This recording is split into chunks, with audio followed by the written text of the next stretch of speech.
On Rock and Blast weekend at Progressive Field, the Indians offense has provided plenty of fireworks. Abraham Almonte, 4 hits in his Tribe debut. Jose Ramirez, 4 hits, 3 runs, and 3 runs batted in from the leadoff spot. Plus, a pinch hit grand slam from crowd favorite Jerry Sands. Corey Kluber might actually break a smile if the Indians' bats stay as hot as they have been as the Indians go for a series win. Next on Sports Time Ohio.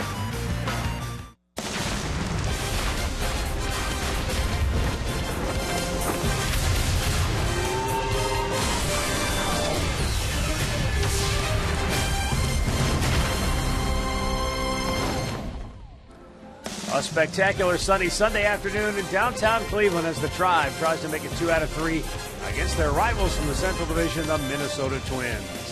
Hi again, everyone. Matt Underwood alongside Rick Manning. The Indians' offense has finally found itself. It took almost 50 games here at home, but man, have they been swinging the bats. They've already scored more runs in the first 2 games of the series than they have in any 3-game series this year. Boy, they have had a party so far this weekend, and it's been a lot of fun to watch. I mean, hits flying all over the ballpark, and it's good because everybody's been a part of it. And the way they've gone about it, after the trades, there are a lot of new guys getting opportunities, but it has been fun. Home runs, grand slams, 4 hits, and you can see the number of runs they have scored in the last 3 home games. That's something we've been missing all year long. Well, they're finally scoring, and I think the pitching staff is going to be happy about that. Corey Kluber gets the start for the Tribe today. He's kind of been on an every other start roll in his last 6. Coming off a loss, hopefully that means a W today for number 28. Well, he got a win in his last start here against the Kansas City Royals. That's his first win against the Central this year. But for Corey Kluber, let's hope the hitters are going to be as friendly to him today as they have been for the last couple of nights here down at the ballpark. But Kluber, 1 start against Minnesota this year, was 8 innings, a very good game. He gave up 2 runs. He did not get a decision. He's 4-2 in his career. He will be matched up against Phil Hughes, who's given up the most home runs and the most hits of any pitcher in baseball. So the Indians hopefully can continue that trend. Minnesota has given up 9 runs in 4 straight games. First time that's happened to them in more than a decade. When we come back, Andre Knott will talk to us about the Indians' latest legend in the making, Honest Abe, Abe Almonte, when we come back here to Progressive Field. Cleveland Indians baseball is brought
3 for 3 on the track at the wall. Goodbye! A grand slam for Jerry Sands. She is gone! Abraham Almonte for president.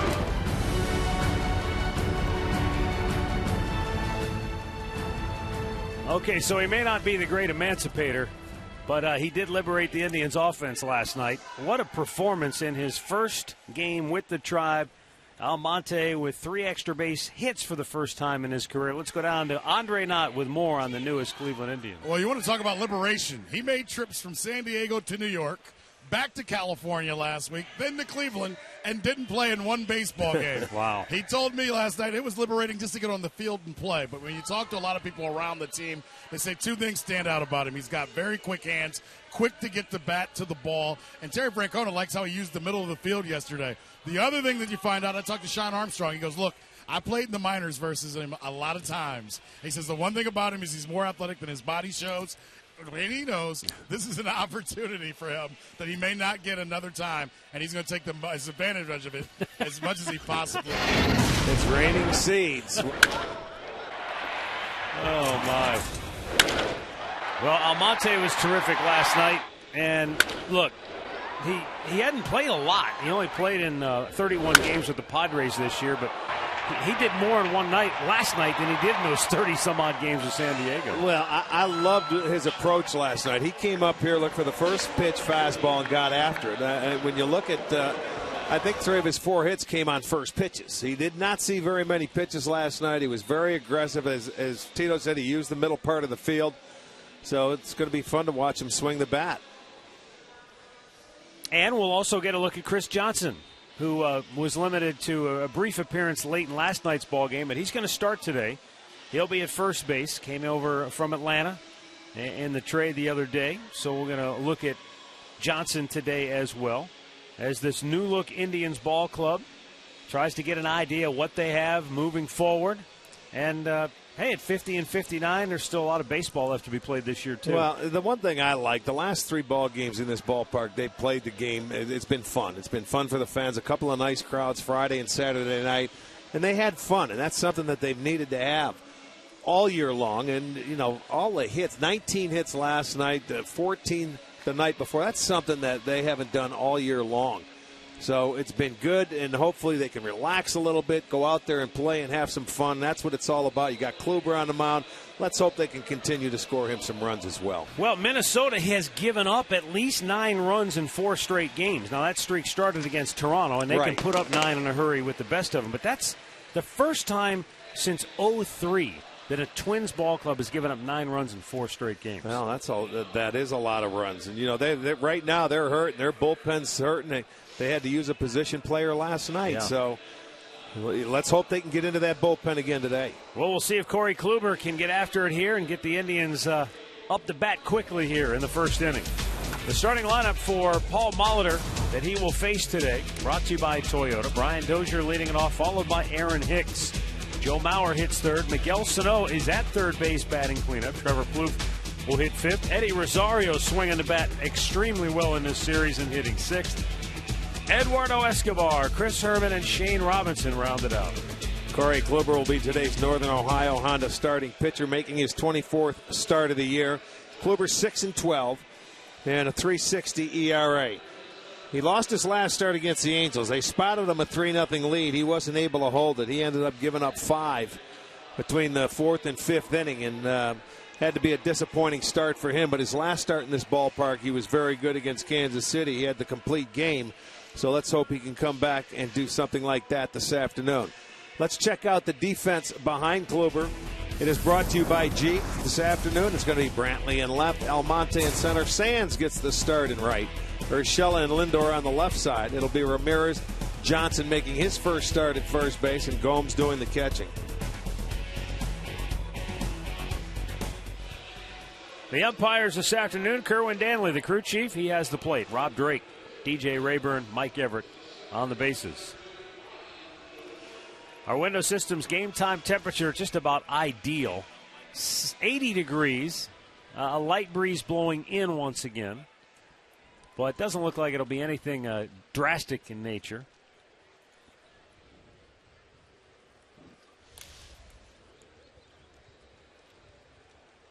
And we are ready to go.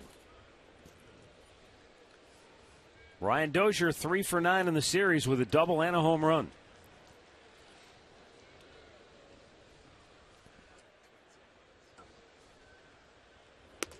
Pitches outside, ball 1.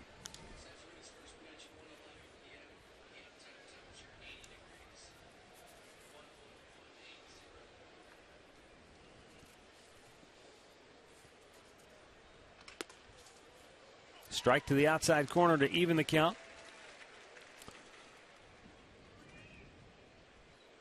Kluber has made one start against the Minnesota Twins this year. That one came back April 17th. 8 innings, just a couple of runs. It was a no decision. 2 quick strikes on Dozier.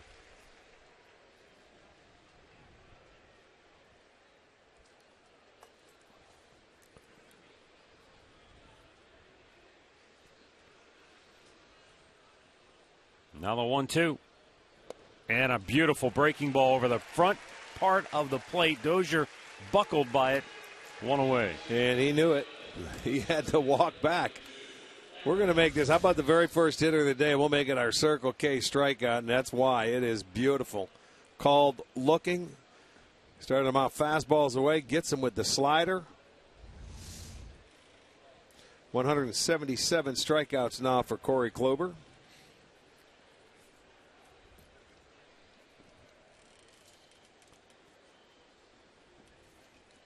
Aaron Hicks bumped up in the lineup. He batted 7th in the first 2 games of the series. Sends a fly ball to deep center. Almonte on the track pulls it down, 2 away. Our keys to the game are brought to you by Wayside Furniture. For Corey Kluber, avoid the middle of that plate. And for the Indians, offensively aggressive approach against Phil Hughes.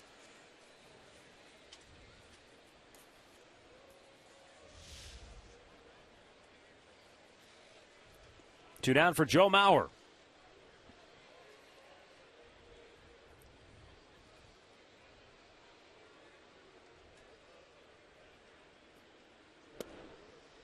Bullseye, strike 1. In 137 career games against the Indians, Joe Mauer has piled up 171 hits.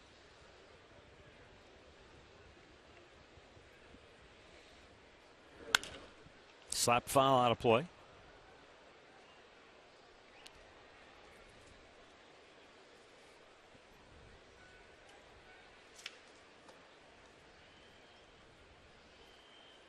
Here in Progressive Field, Mauer has played 67 games and he's done quite nicely.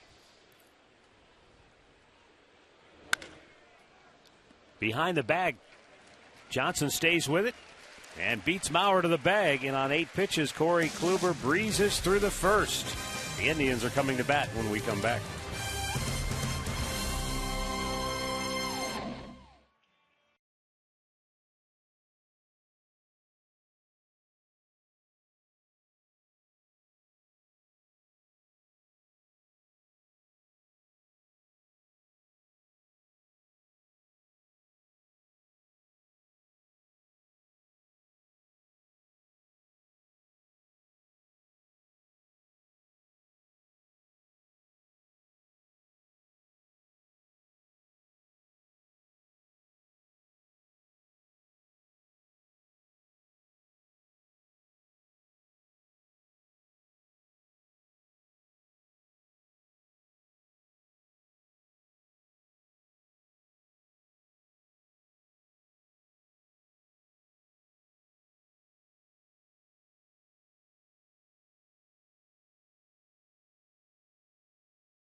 Progressive Insurance, Jose Ramirez leading it off, followed by Francisco Lindor. Michael Brantley hitting third, on fire since the All-Star break. Santana, Gomes, and Almonte in the middle. Then it's Jerry Sands, Chris Johnson, and Giovanni Urshela. And for Minnesota, the Northern Ohio Honda starting pitcher is going to be Phil Hughes. Hughes is 10-7 on the year. His last start, he lost to Toronto, but that stopped a 6-game winning streak that he had. And he is, in his career, 5-2 against the Cleveland Indians. He's 1-1 this year. Gives up a lot of hits, leads the league, and leads the league in home runs allowed. Jose Ramirez showed bunt, took a strike. Jose has reached safely in all 5 games that he has batted leadoff since he came back. He walked in all 3 games to start against Anaheim, and here against the Twins, he has doubled and singled in his first at bat. Now he sends a fly ball to right field here, and Rosario back a few to make the catch, 1 down. Let's check out the Minnesota Twins defense, brought to you by Jeep. It's Robinson in left, Hicks in center, Rosario is over and right. Sano at third, Escobar at short, Dozier is at second, Plouffe at first, and Herman doing the catching.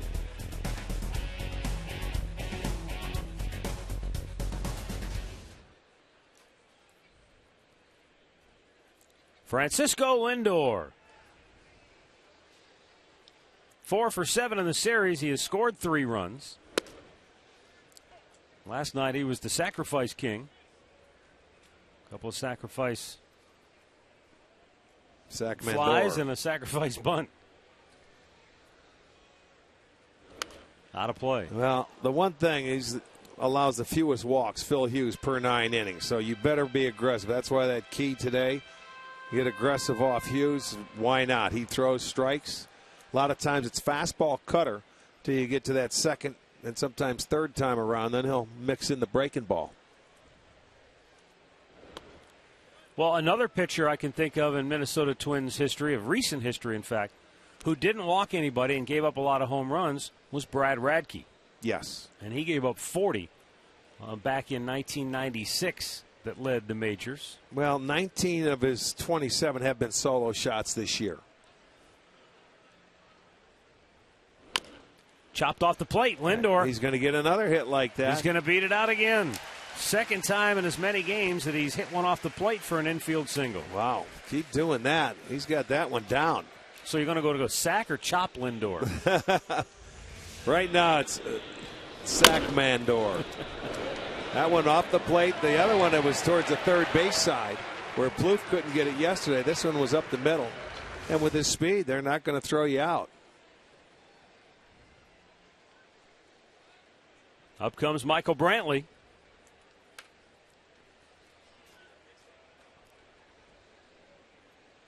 Five for 9 against Twins pitching in the series with 4 runs batted in. And that's outside, ball 1. Brantley with 15 runs driven in 21 games since the All-Star break.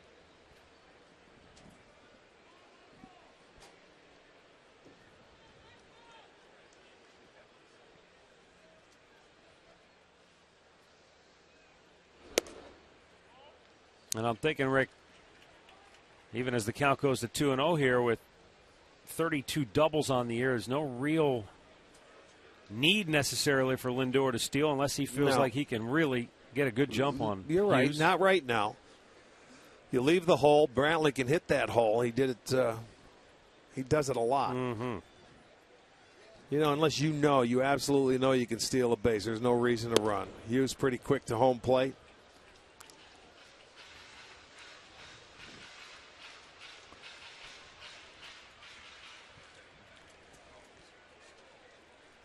Two and 1 to count.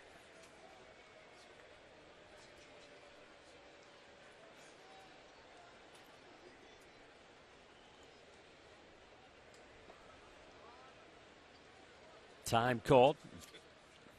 So you can watch your TV.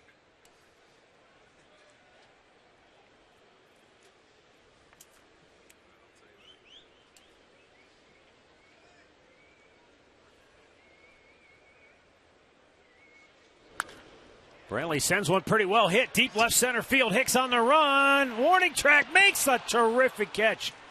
Lindor has to retouch second and scamper all the way back to first. And there are 2 down. That's a nice play by Aaron Hicks. He ran a long way to get it. Well, that's where center fielders earn their money. It had a little hang time, and he was able to run underneath, playing Brantley over in right center field. Gets it on the track. Lindor was all the way around second, which is good base running. He's watching. Okay, he makes the catch. Now I retag it and head back to first. You know, because if he doesn't catch that ball, he wants to score, and it would have had a good chance to do it. So very good as far as running the bases go. And then we'll bring up Carlos Santana. Santana's just 1 out of 6 in the series, but he has walked 5 times.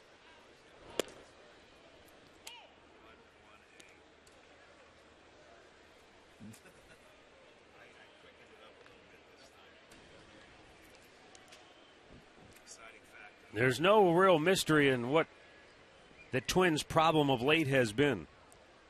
Their team earned run average in their last 6 games on this road trip is .955. The starters portion of that, they've given up 35 earned runs in 24 innings. That's good for a .1295 earned run average, and that's tough for any manager to work around that. When you're not getting A, length, and B, just quality innings from your starters, then that throws everything out of whack. You can't even expect your bullpen to pick up that much slack.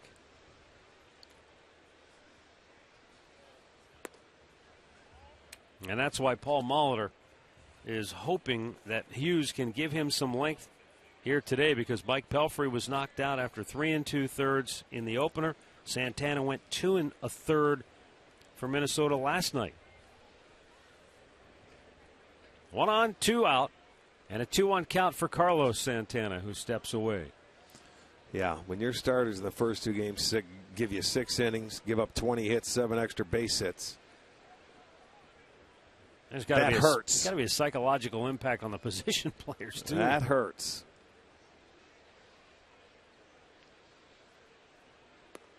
A little bit low, 3-1. Because that makes for some long innings for those guys standing out in the field, too.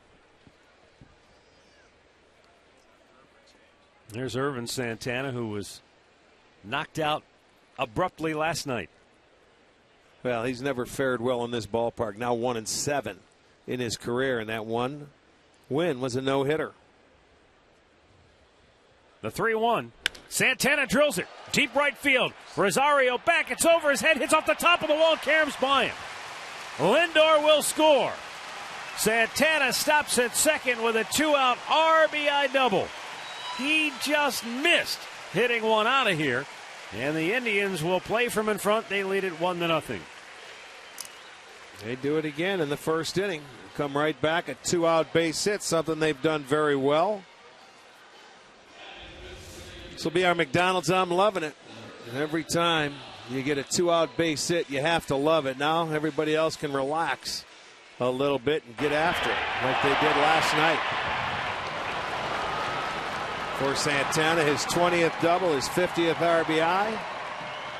And there you go, Corey Kluber will get you one in the first. The only thing that kept that ball from getting out of here was it looked like it had just enough sinking action away that Santana didn't quite barrel it as well as he could have.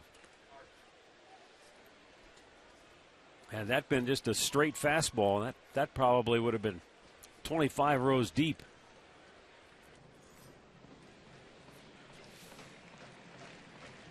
Yan Gomes with 2 out and a runner at second base.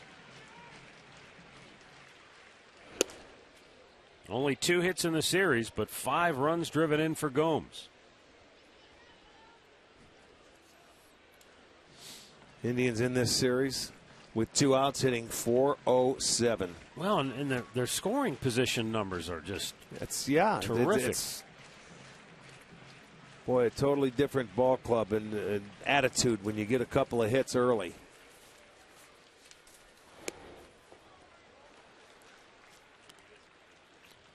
So far in the series, the Indians are batting .400. No, I take that back. Go back to the last game against Kansas City, so their last 3 home games. They're batting .400 with runners in scoring position, 16 for 40. Well, and what were the runs they put on the board? 12, 9, 17. Out of play. Now, nobody expects you to do that over a long period of time. Oh, yes, we do. But it's almost just as hard to be as bad as they were for a long time. You look at any team that happens, and it happens to every team over the course of the year. When they get in a hot streak offensively, that's when your winning streaks come into play. You know, when the Twins, they had their month of May, their offense was very good. And then again, your closer came in and shut it down when needed. But, you know, any team you see getting a hot streak, their offense is always scoring 5, 6, 7 runs a game. Right back to Hughes. And Gomes retired to end the inning. But Carlos Santana drives one out of here to give the Indians an early 1-0 lead.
Along with MLB.com at bat on your smartphone or tablet.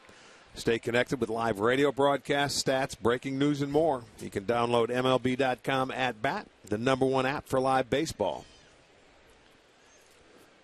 For Minnesota, here in the second inning, Miguel Sano to lead it off.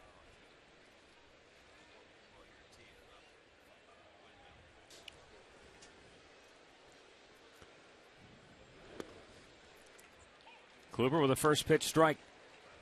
Miguel Sano, 2 for 9 in the series. He has punched out 5 times.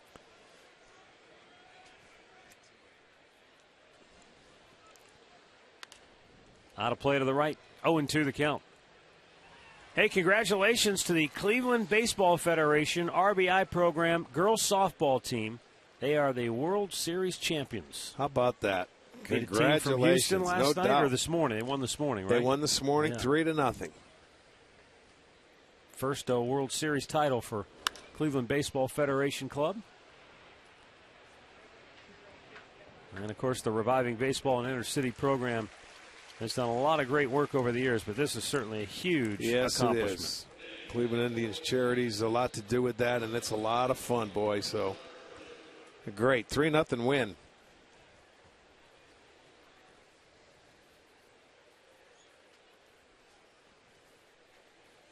Trevor Plouffe, 1 out of 8 in the series with a double.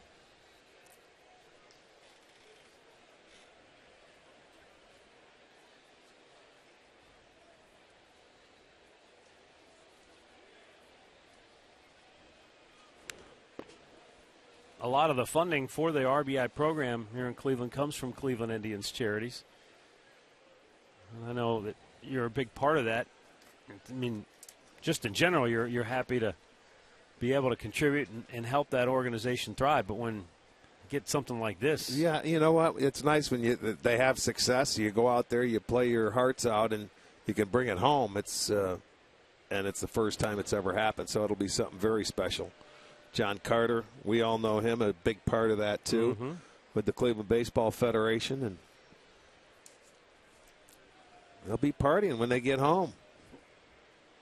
Hopefully it'll be in the next day or two. Plouffe sends a fly ball to center. Back is Almonte, shy of the track. 2 down. Let's go down to Andre Nato, who has more on Corey Kluber today. You know, for the last couple of days, you guys have talked about some of the younger Indians pitchers struggling in the first inning. Well, for Corey Kluber, 2 of his last 3 starts, he's had problems in the 4th and 5th inning. And in talking to him, he says he looked at the sequences of pitches he was throwing, but really, at the end of the day, he says, look, I got lazy with my cutter a couple times, and guys took it out of the park. So he says that's going to be the main thing he's going to keep his concern on, is keeping that cutter out of the middle of the plate and keeping the strikes away from batters when he gets in the 4th, 5th, and 6th. Yeah, that's a good point. How's the seeds tasting about now, though? Andre? Well, I'm mixing all the flavors in. If they would just give me one flavor, it'd be nice, but I got a little barbecue. You know, I'm going to get you security down there, but between Carrasco and Salazar, we're gonna rough them up. I wanted to get Dicka in, but Dicka said he's retired. Oh, boy. And you guys put him on TV last night. He's mad. He is. He's limping around. You got to get bigger security than that. No doubt. Eddie Rosario with 2 down and the bases empty.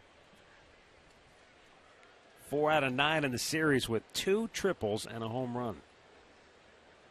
This guy's been impressive.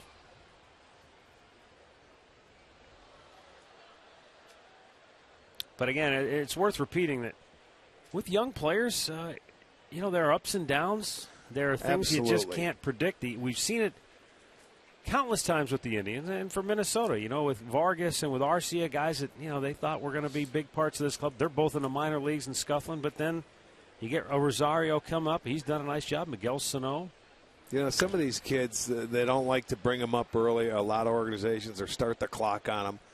But you know what? You've got to start somewhere. And everybody talks about track records. Well, how do you get a track record unless you get an opportunity to play? And when you get it, you've got to go out there and earn your job and earn to go out there every day. You're going to have ups and downs, but they see that. You play your way through it. Just don't go back once you get up here. Plus, here's another thing, too, that I think we've seen recently, in recent years, and that is, you know, people want to talk about the widening gap between the minor leagues and the big leagues. Well, if you get a guy who's having a lot of success in the minor leagues, and then you get him up here to the big leagues, then you know for sure if what he's doing down there is legitimate, if it's working, or if he comes up here and all of a sudden you see something that's being exposed, well, then now you know what to work on. Now you know how to fix it.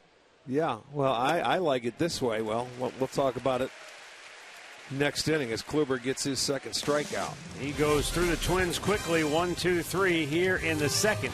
1-0 Cleveland.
1-0. Indians on top. Bottom of the second inning. And for the Tribe, Abraham Almonte to lead it off.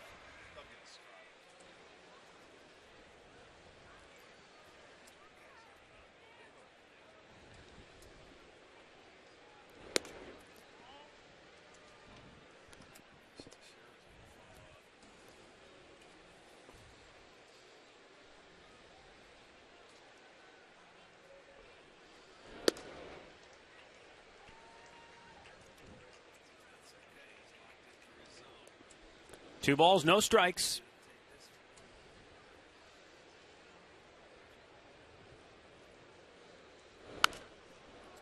Pops this one back out of play.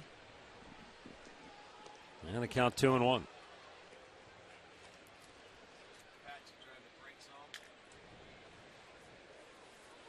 Almonte came to the United States at the age of just 16 when he signed on with the New York Yankees. Like so many players, a lot of ups and downs when you're.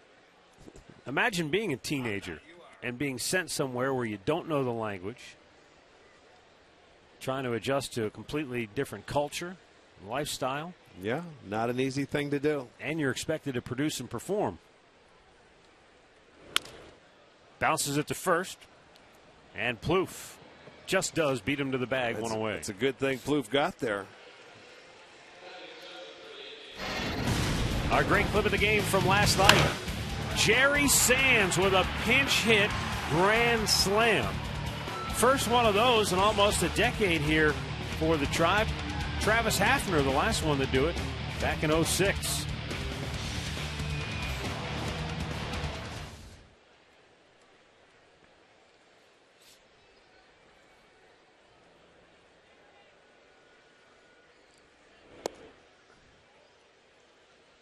You know, it's interesting when you watch Jerry at the plate. Sometimes it looks like he's maybe sitting in a dead pull situation. They throw that slider and he pulls way off of it.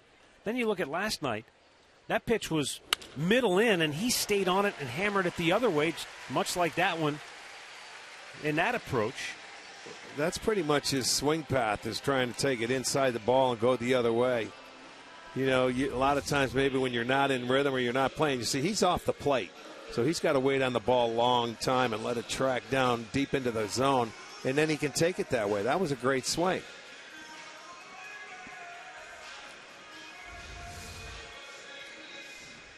Time for our Levin Furniture player profile. Chris Johnson getting his first start today with the Indians.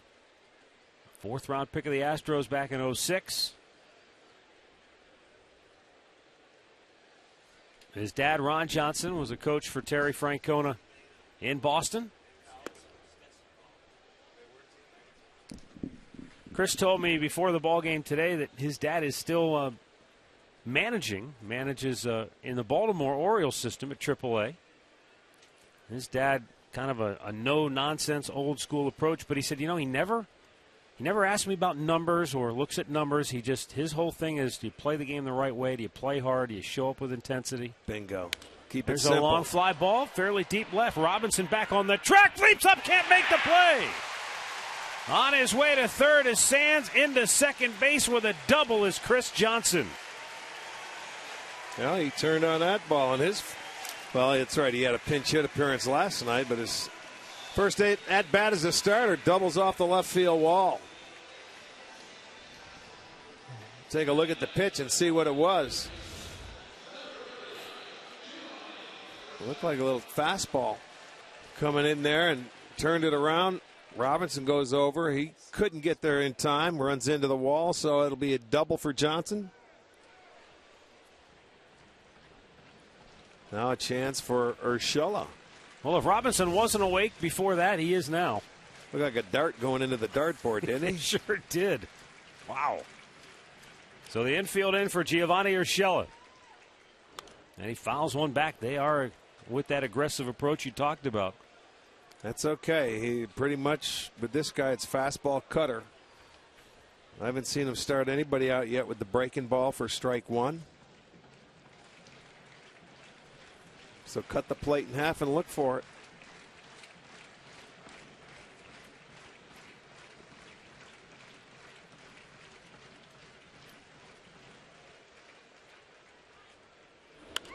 Out of play again, 0-2. Well, he stayed inside both times on Urshela, forcing him to try and use those hands, be quick with it. He's fouled 2 off. Well, in the first game of this series, Urshela had 3 singles, all to the opposite field.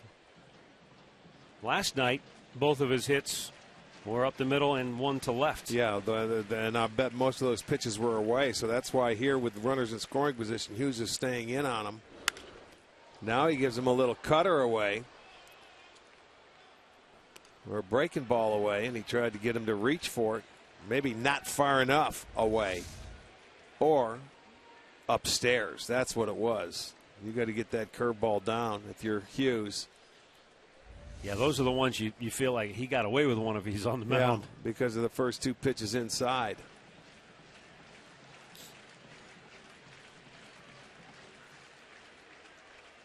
Now the 0-2.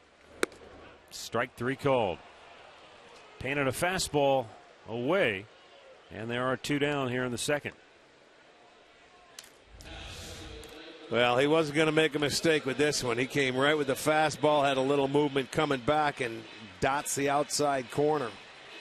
Gets a big second out here to keep those runners at second and third, but he's got 1 more to go. Jose Ramirez flied to right his first time up.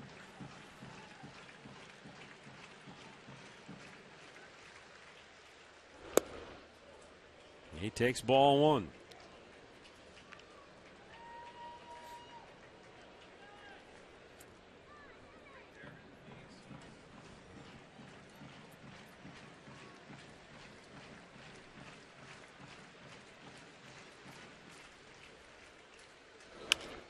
Trying to blitz one to left field, dropping near the line. It gets in for a base hit. 1 run scores, 2 come home. And a throw back to first, and Ramirez is erased to end the inning. But that run will count. Both score as Sands and Johnson get home on the bloop single by Ramirez, and it's 3-0 Cleveland.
Ellis with a big turn at first base, and it gets Minnesota out of the inning. First of all, you bloop one in, and it's very shallow left field, so there's nowhere to go.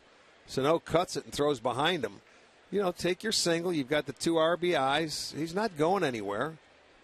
It was very shallow left field, so a mistake for just going too far around. And he's his own base coach there because you got to pick up the ball once you hit first base. But a 2-out base hit, you drive in 2, and you live with the mistake. Corey Kluber with a 3-0 lead delivers a first pitch strike to Eduardo Escobar.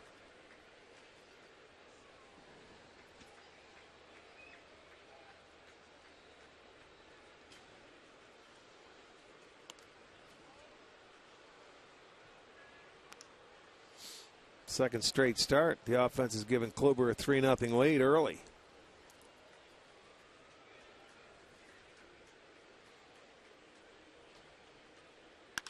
That ball's hit pretty hard. Deep left. Back goes Brantley.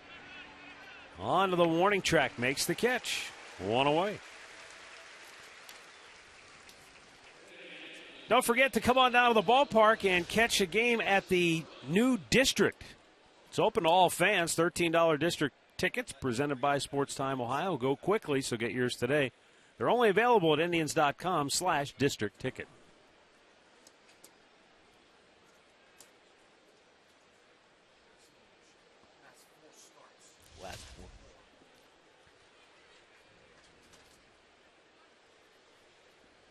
Chris Herman looks at a ball outside.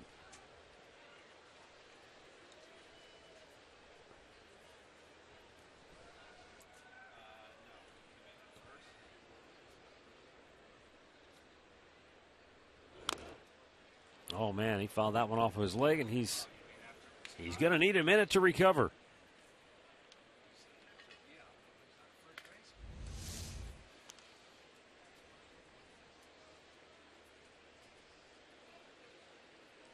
Catchers, they get hit enough back behind home plate to, you don't want to do damage to yourself.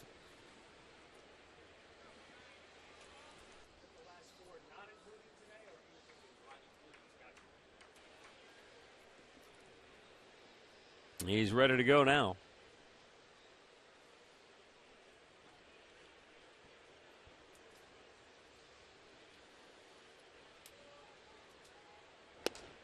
Threw it by him, 1-2.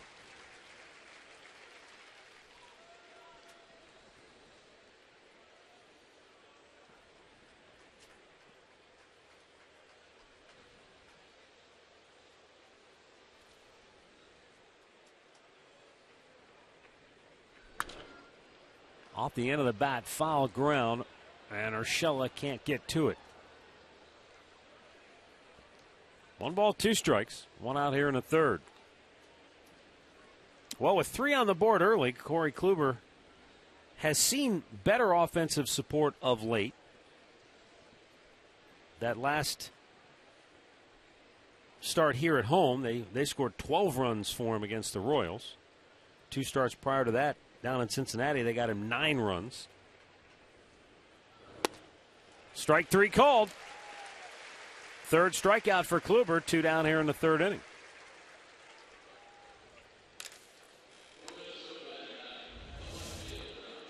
Got to paint the inside corner right there. A little comeback fastball he gives up on. 2 out of his 3 strikeouts have been called. With 2 down, Shane Robinson to the plate. Robinson came on last night defensively to give Torrey Hunter a break with the game all but decided. And then it got to the point where Paul Molitor went to him and said, hey, can you pitch? And he did. And Robinson went in and finished out an inning on the mound. Did a nice job, too. And for that, he gets the start today in left field.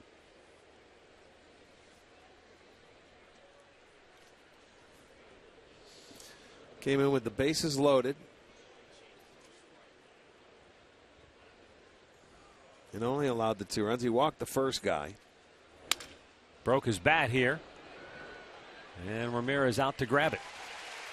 Again, Kluber makes quick work of the Twins. 9 up, 9 down. Middle of the third, 3-0 Indians.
for Miller Time, brought to you by Miller Lite.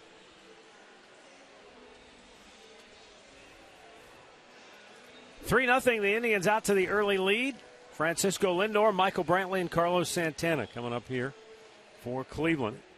You know, I was thinking about it today on Kids Day. This may be one of their last Sundays before they start school that the Indians will have a home game, because we head out for the next 2 Sundays on an 11-game trip. I know my kids will be back in school by the time we get home from that trip. That's what I'm saying. You know, Who knows? So take advantage of it today. Get to run the bases after the game. Something happened somewhere along the line. I don't know when they did it, but they're going back way earlier than we never ever used did. to go back until after Labor Day. Of course, they're a lot smarter than we have been, ever were. At least they think so. 2-0 pitch. Inside, 3-0 to Lindor. We didn't even have schools.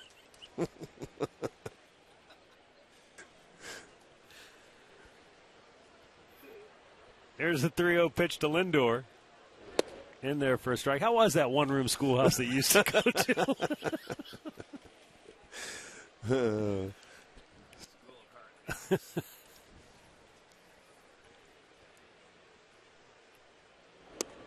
And it's low, ball 4. Phil Hughes, who doesn't walk many. That's only the 15th walk he's issued this year. Yeah, he's the best in the business with average per 9 innings. Less than a walk a game. Stat of the game brought to you by Buick. More walks than strikeouts. Michael Brantley among Joey Votto, Jose Bautista, Buster Posey. And the thing that strikes me about those guys is that those guys can hit for power, too. Well, yeah. Good eyes at the plate. Bautista's really the big bopper, when you come to home runs. The other guys, they can hit them. But they're not big power hitters, other than bats. It's a rarity, more walks and strikeouts nowadays. Their home runs, like the ones that Brantley hit, they're products of just simple, good great at-bats, good swings. Right. I mean, Buster Posey, too. I mean, he can take you deep, but he's just a flat-out a good hitter. Yeah. Joey Votto, great eye at the plate, just like Michael Brantley, great eyes. They don't venture out of the strike zone too often.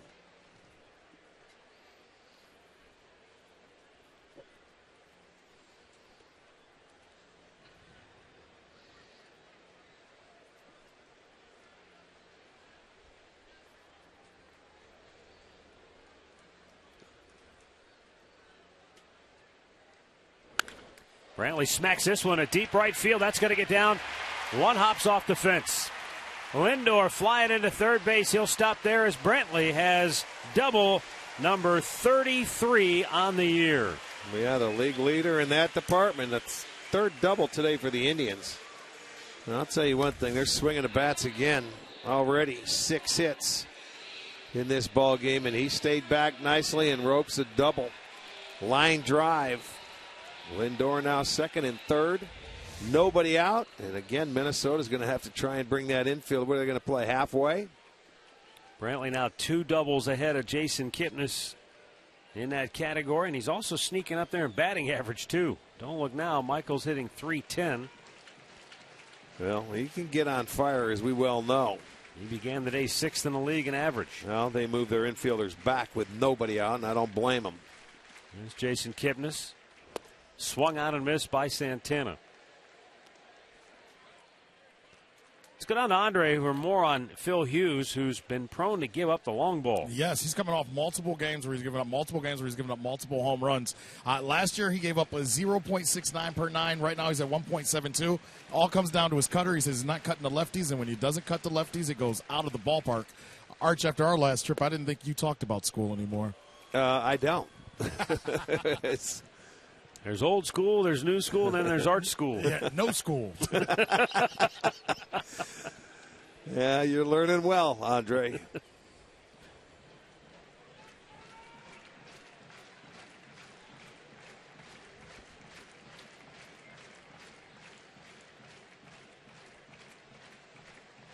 Santana doubled in a run on the first. Got an opportunity with nobody out here to at least add a run. Well, you know, right here in this situation, a ground ball to first or second is fine as well. Score one, move the runner over. Herman took a pretty good whack on that foul well, ball. He hit himself in the leg. That's what I'm saying. These guys get beat up enough. He's having a tough day so far. Ouch. I think that one got him off the side of the helmet on the ricochet. Wow, you can just see it. Yeah.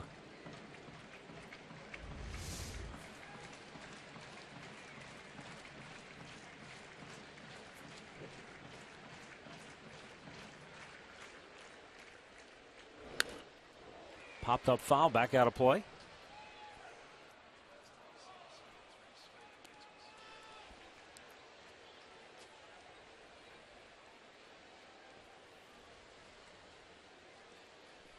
Lindor at third, Brantley at second.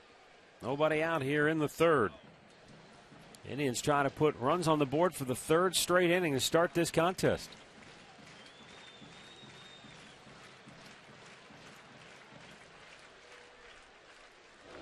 Bounced one in there. Well, he could afford to. He's got to start pitching. The Indians have had some very good swings. And that's something that he doesn't break out until the second time around a lot of times, is that breaking ball. But they had 4 hits the first time through the lineup. And they're already 2 for 2 the second time through.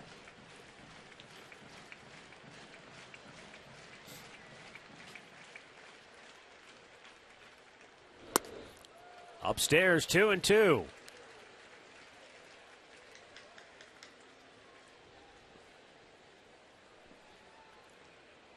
I know body language isn't always a tell-all, but Hughes just has the appearance of a guy who's searching right now. Well, he is, because when you don't have your best pitch, that cutter, then you're in trouble, because, you know, he can't throw it past people, and he's a strike-throwing machine. Line drive to left, tagging is Lindor. He's coming home. Robinson's throw is going to be not in time. Lindor scores, and the Indians' lead is 4-0 as Santana has his second RBI of the afternoon.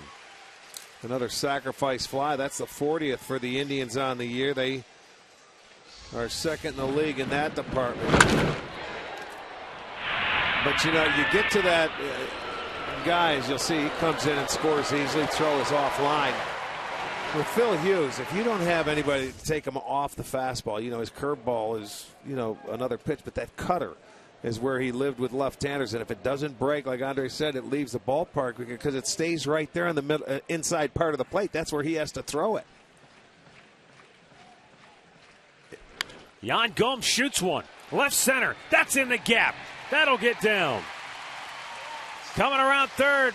Brantley will score into second base with an RBI double as Yan Gomes. And the Indians are on top 5-0. Again, here they come. Gomes gets his RBI double. It's a 4th already. Gomes hits this ball in the left center field. Aggressive. He jumped on the curveball first pitch this time. And watch Brantley. He goes back. No reason to go back. He wasn't going to catch up to that ball at all. But he scores easily. Gomes gets into second base. Indians starting to rout again. They've scored in the first 3 innings.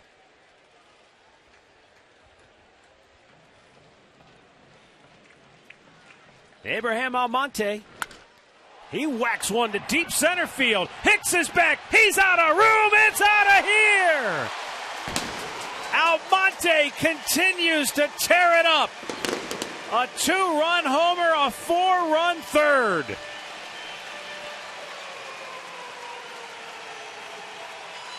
Again on the first pitch. So 3 runs driven in on 2 pitches. And this guy, they talk about quick hands. He's got a little pop in that bat. Staying in the middle part of the ballpark. He's homered for the 2nd straight night. Another fastball up, out over the plate. So anything that Phil Hughes is throwing right now, the Indians are smacking around the ballpark. Another extra base hit. And Jerry Sands takes a strike. 28th homer given up by Hughes. And the Indians 7 runs, 8 hits, third inning. Wow, this is fun. This is not for Minnesota, it's not. But for the Indians offense, it certainly is.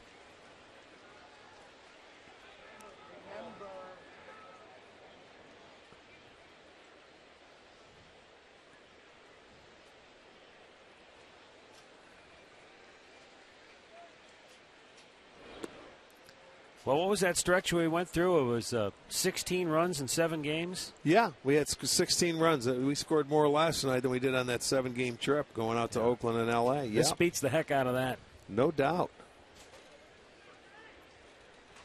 2-1 pitch. And Sands shoots one foul down the right side out of play. Again, 3 for 5 with runners in scoring position. 6 for 9 with runners on base. It's contagious. You're seeing everybody contribute. It's not just well, that's what I'm saying. guy. It's contagious. You get that first when Santana got the base hit with 2 outs in the first inning, and here you go. You start relaxing. I'm surprised that maybe they haven't moved a few of the hitters out of their toe hold the way they've been swinging over the weekend. Not that it means anything, but they look awfully comfortable in the batter's box.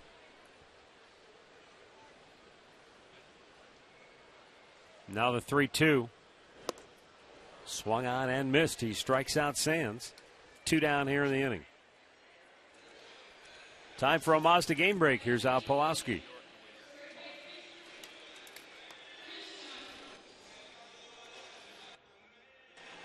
The season today in the top of the first, leads the league in RBI at 83, and the Blue Jays lead the Yankees 2-0.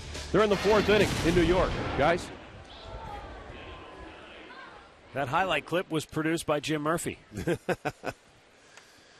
Boy, Donaldson is just having an incredible season for Toronto. Don't think you can get any hotter than that guy. What's he have, 31 homers now?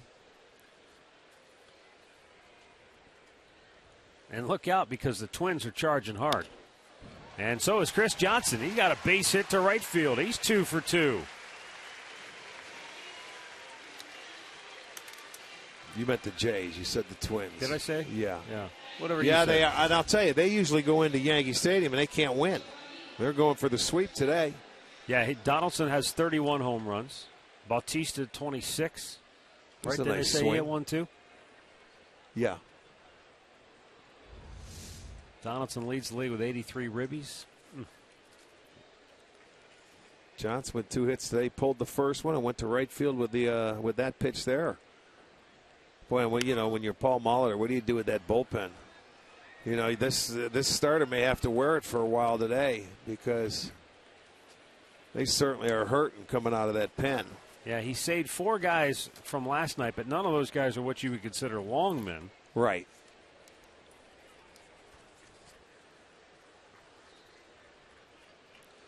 And you know what? They swinging a foul tip. Is there any let up for them? They have an off day tomorrow. That's the one thing I was looking at. They have an off day, and then the Rangers come to town for 3, and then we go in there for 3. Tom Bochenek says the Indians in the series with 2 outs are batting at a .433 clip. You love that because that keeps the pitcher back on his heels, keeps the pressure on, makes him throw more. Yeah. Yeah, it's a lot of things happen if you can prolong an inning. Well, the Indians have certainly done that in the series.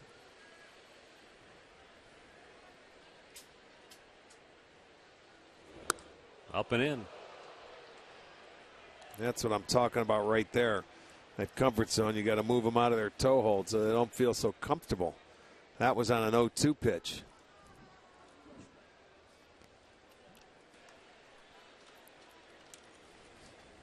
Speaking of that Minnesota bullpen, they've thrown 228 pitches in the series to this point, and it looks like more to come. Deep left center field, but Hicks runs under it and makes the grab on the warning track to end the inning. The Indians erupt for 4 in the 3rd. Abraham Abraham Almonte goes deep, and the Indians are sitting pretty.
Underway later with the Hall of Fame game. The Indians with a touchdown lead early. And they have been pouring it on in this series.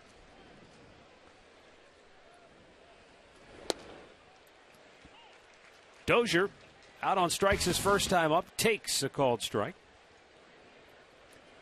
Corey Kluber, 30 pitches, first time through the order. How's that for efficient? I like that. You know, when he's on his game, that's where he usually is, between, 29 and 32, 33. Strike throwing machine. Already 6 of the 9 outs on 3 pitches or less. That is something, when they go deep into a game or complete the game, that's what they do very well throughout the course. Number 4 for Kluber as Dozier is struck out again. Nice cutter. Remember, as Andre said, through that 4th and 5th inning, he's got to concentrate on making good pitches. And here's a quality cutter. Started him out slider, fastball, cutter. Well, I was going to ask you, Rick, on that number, that 4th and 5th inning, is obviously if he makes a bad pitch, big league hitter, good hitter's going to take advantage. But how much of that is second time through the order, guys? They already have a book on you because they've seen you. He's been around enough now that they know what they're going to be getting. But now they've seen him once, so second time around, is it adjustments by the hitters that's giving him troubles? Well, I think the second time, the last 2 starts he had, against the Angels and against Oakland, those are teams that don't face him a whole lot. So they have to be bad pitches for him. I could see teams that have faced him a number of times and he faces 4 or 5 or 6 times a year. They know him a lot better than the other hitters. So he just has to concentrate on, like he said, quality pitches. Don't give up or have a lack of concentration.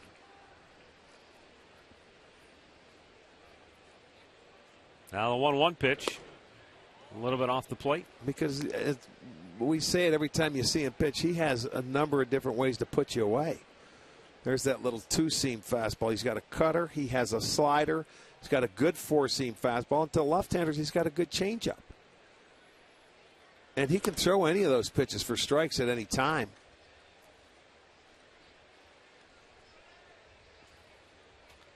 He's fallen behind for maybe the first time all day, 3-1 to Hicks.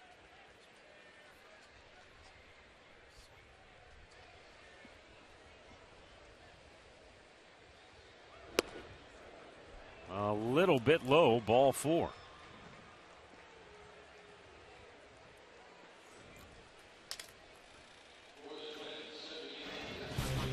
injury report brought to you by the injury lawyers at Elk and Elk.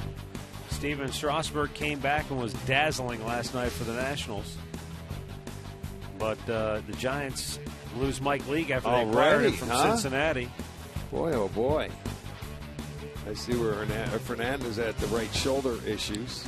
Curveball, from what I understand, was the big pitch for Strasburg last night. It was tight and it was nasty.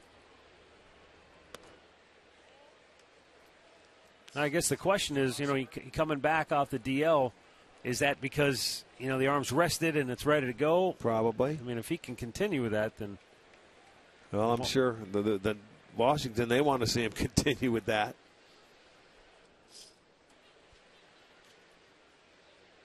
I see where Pfister went to the bullpen for those guys.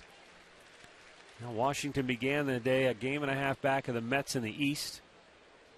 Only 5 games over 500, though, for a team that had huge expectations. Well, yeah, they're supposed to be the sure bet and the sure thing, but they've had a lot of injuries they've had to play through, but so is the Cardinals. The 1-1. And Joe Mauer takes a strike to fall behind in the count.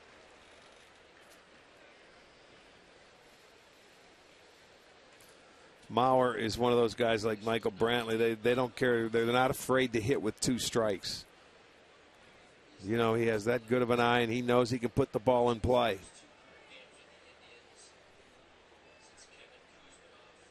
Now the 1-2. Double play ball. Perfect. Lindor will step on the bag, throw to first, inning over. Corey Kluber has faced the minimum through 4, and the Indians lead it 7-0.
Using the hashtag STODataStrongFan for a chance to have your photo shown during one of our telecasts.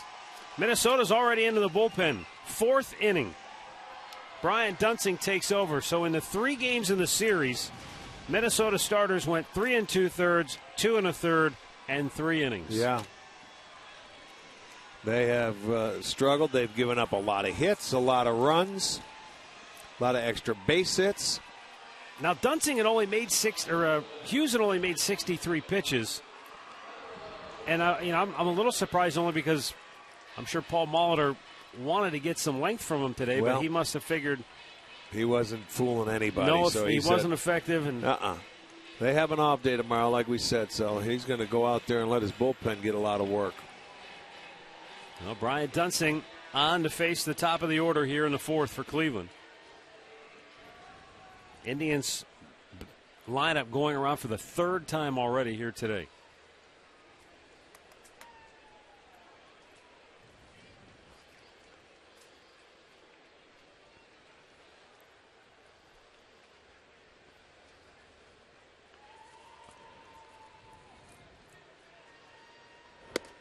Ramirez takes ball one. Now remember, the Twins have given up 9 or more in their last 4 games, and the Indians have already hit them for 7 here today. The last time they gave up 9 in 5 straight was 1999, and that's the team record. No kidding. Well, that's why the skipper sort of looks like that. Not much you can do. Your pitchers have to go out and try and keep you in a ball game. When they don't, you really don't have a chance. And they're wrapping up this road trip where they lost their first 4 to Toronto. They did win in a shootout on Friday night here, 10-9. But blown out yesterday, and it's happening again today. So they got a chance of going 1-6 on the trip. I guess either way, it's not easy. We've seen the Indians go through a long stretch where pitching was great and there was no offense to support it. Twins are going through just the exact opposite of that. But right. The appearance is that going through what they're going through is a much more difficult stretch. Well, the bottom line is it only counts for 1 loss, and they know they have to straighten it out. But at least when you pitch a couple of hits and you can come back and win. Well, you have an opportunity, right? When you're out of a ball game in the 2nd, 3rd inning, that's no fun. When you're giving up this many runs, that's almost unrealistic for any team. Well, Minnesota, though, you look at them, 21-33 on the road, and they're 34-22 at home. Dozier throws out Ramirez one away. So they've had their troubles on the road, and the Indians have had their troubles here up until last night. Well, actually, even Friday they played well enough they should have won.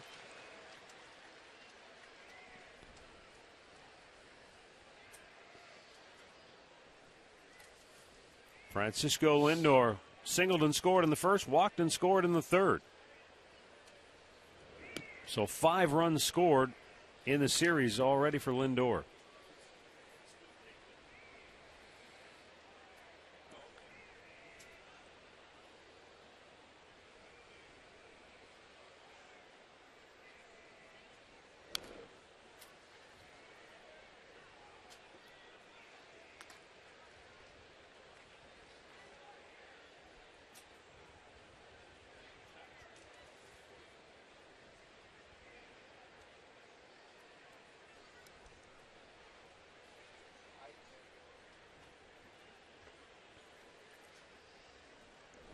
Lindor sends a high fly ball to left field. Back goes Robinson.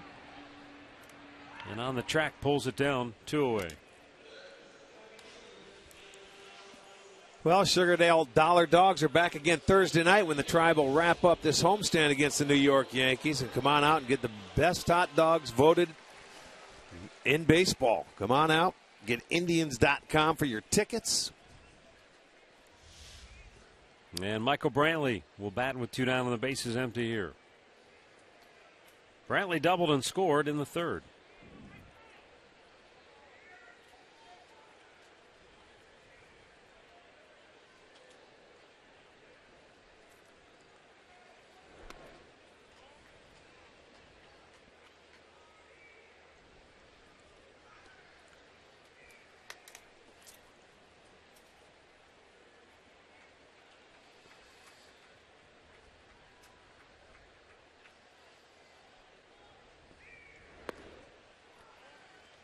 Down low, it's 2-0.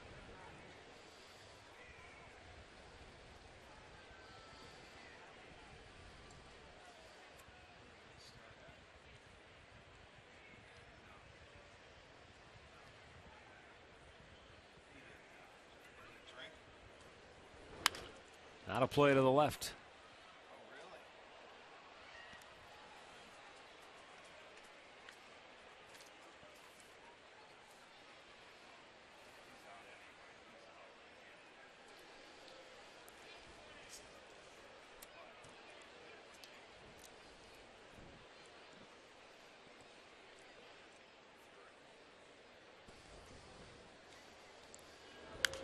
And the 2-1 is also fouled out of play.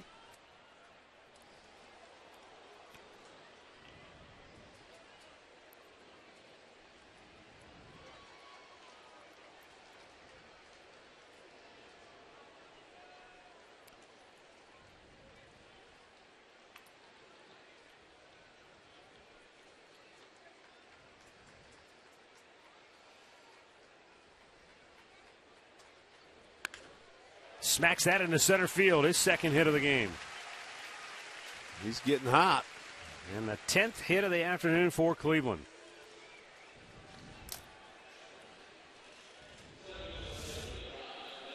This is a guy that Michael's had trouble with too, Dunsing, but he gets a fastball. He turns around and looks. Oh, he was saying something to either Santana or somebody in that dugout. He got the first base and he was happy, and I think he's had trouble with Dunsing in his career. But that's the way you're going. The Tribe is hot. They're swinging it.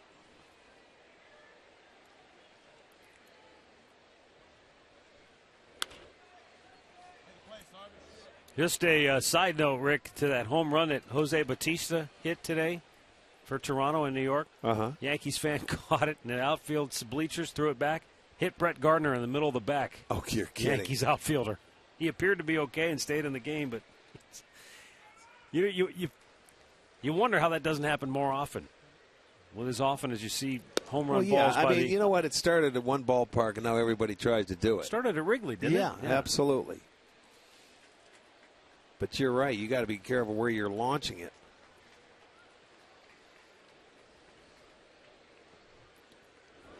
A little bit outside. 2 balls and a strike.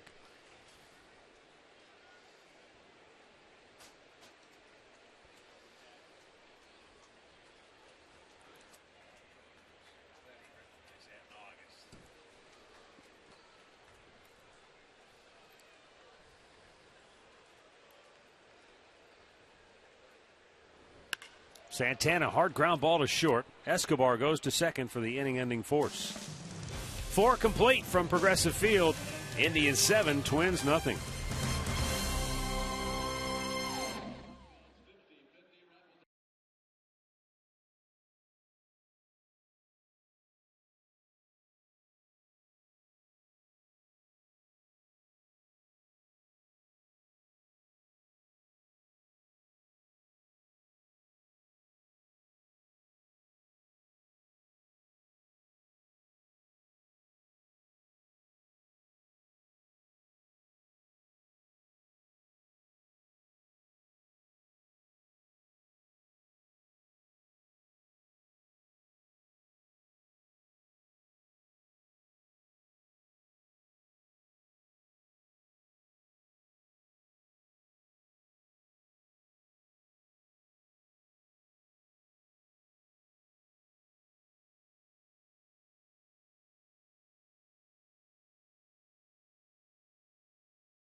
By the Cleveland Clinic. Call for an appointment today. And by the game-changing all-new Ford F-150. The future is tough.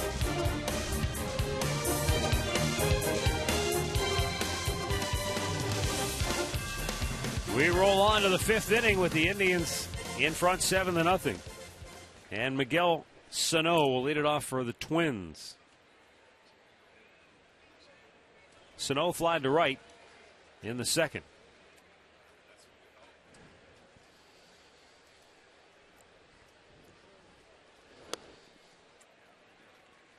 And a swing and a miss.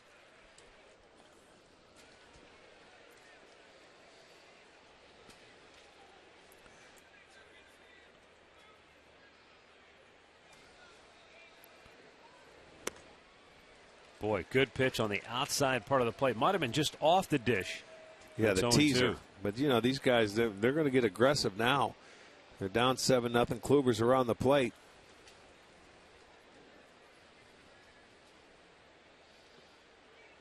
Oh, on a nasty slider, strikes him out. Number 5 for Kluber. You know, you get ahead, then you can start teasing them. I mean, a perfect pitch. It's out of the strike zone. It looked like it was going to be a strike for a while, and then it just darts out of the zone. But you've committed. You swing at it. You end up striking out. Corey has a strikeout in every inning thus far. Trevor Plouffe fly to center in the second. And he dots the outside corner with a fastball for strike one.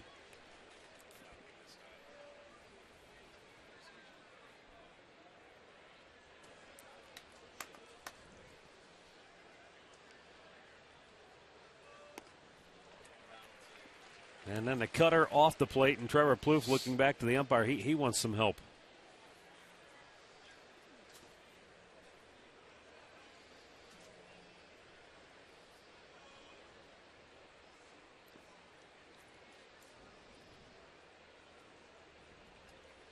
The 0-2. Swung out and missed. Back-to-back Ks here in the fifth. A half dozen for Kluber. Well, he's making some quality pitches here in the fourth and fifth inning, I'll tell you that. He ended up walking one last inning, but came right back and got the double play ball. Good cutter there. Plouffe goes down. Back-to-back strikeouts here in the fifth.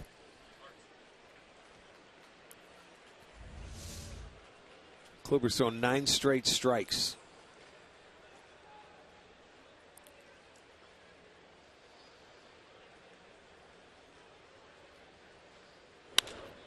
First ball swinging, Rosario pops it up. The center fielder Almonte makes the catch, and on 7 pitches, Corey Kluber slices through the Twins here in the fifth.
And on Tuesday night, you do want to come out because the first 12,500 fans are going to receive a 1948 Bob Feller replica jersey. It's courtesy of Sports Time Ohio.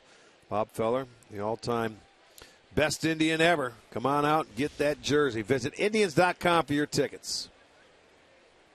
Yan Gomes doubled in a run and scored back in the third.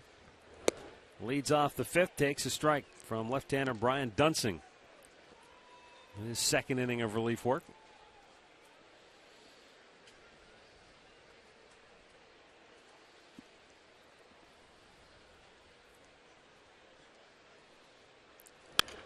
And a ground ball right at the shortstop Escobar. One down. In-game recap brought to you by your local Toyota dealers. Indians jumped on Minnesota in the first. 2-out RBI double by Carlos Santana made it 1-0. Then in the second, Jose Ramirez, a bloop 2-out 2-run single, made it 3-0. Then in the third, Abraham Almonte with a 2-run home run. His second home run in as many games with the Indians. Last guy to do that was Kevin Kuzminoff. Hit 2 home runs in his first 2 games with the club. What's that, back in 06? Yeah. That grand slam in Texas. That was on the first pitch he saw.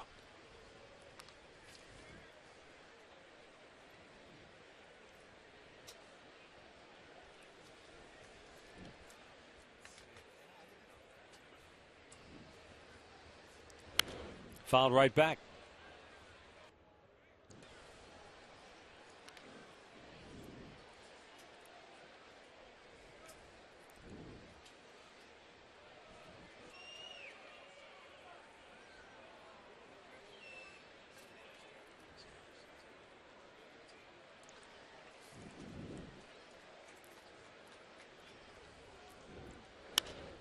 Pops this one to right center, and the right fielder Rosario puts it away 2 down.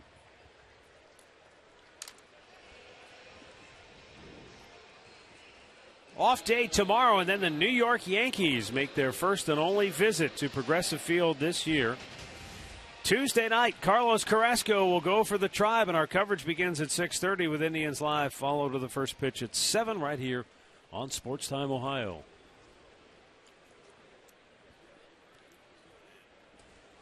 Jerry Sands with 2 down and the bases empty.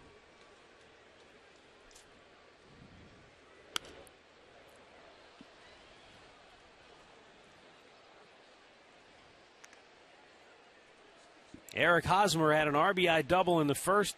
Kendry Morales followed with a 2-run homer.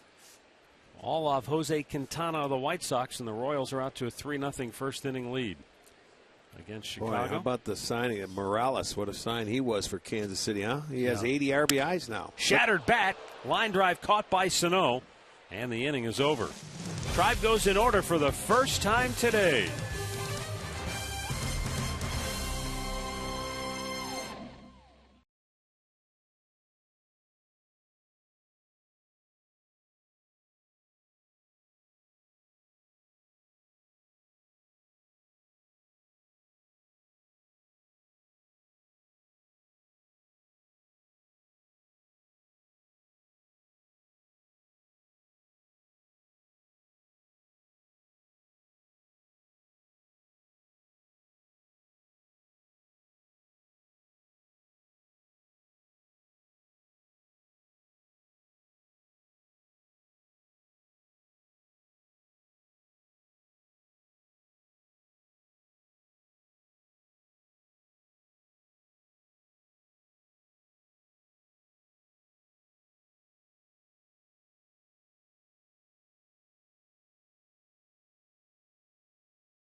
Fan photo of the game. And don't forget, you can tweet your photos to us using the hashtag STODataStrongFan for a chance to have one of your pictures shown during our telecast.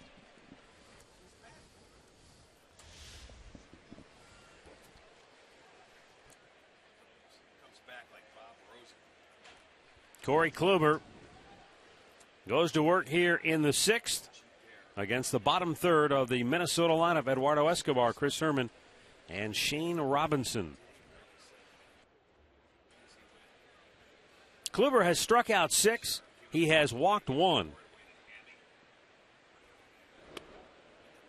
And the only batter to reach for the Twins, Aaron Hicks, who got that walk in the 4th inning, was quickly erased on a double play grounder by Joe Mauer.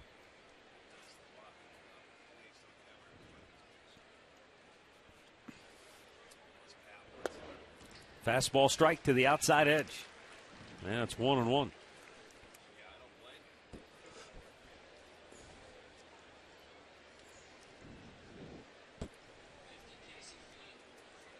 Now the 1-1. I think that ball went into the dirt, and some of the dirt flew up and hit Yan Gomes in the eye.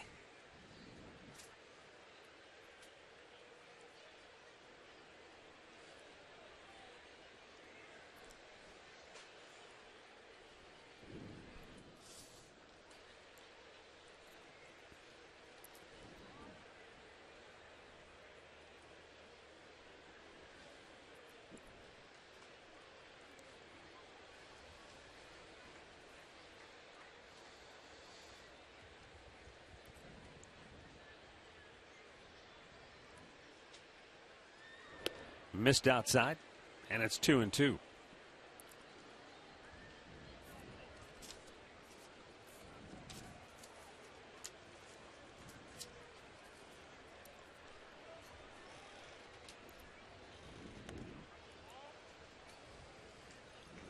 Full count.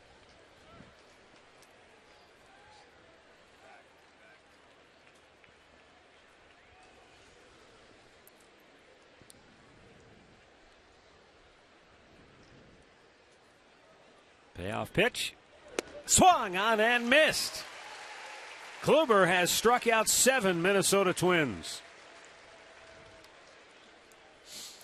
Well, he comes right back on that 3-2 count, and he's going to just make a perfect pitch here with his fastball away at the knees on the corner. 4-seamer.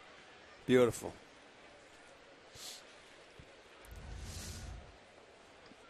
Up comes Chris Herman, who was called out on strikes back in the 3rd inning.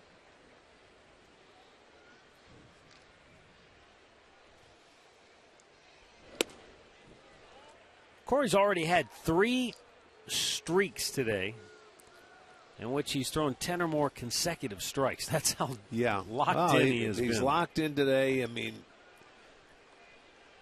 into the 6th inning, and his pitch count is well down there. Left field over near the line. Brantley into the corner, makes the grab. 2 down.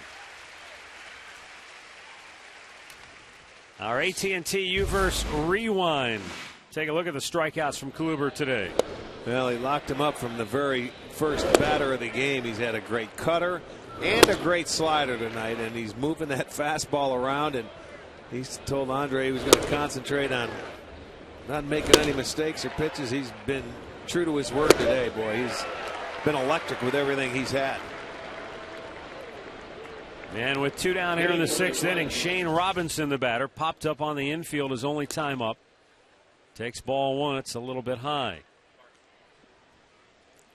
The only man to reach so far was Aaron Hicks, who walked with 1 out in the 4th. Then he quickly came back and got the double play ball. 11 hitters. 3 pitches or less today for Kluber.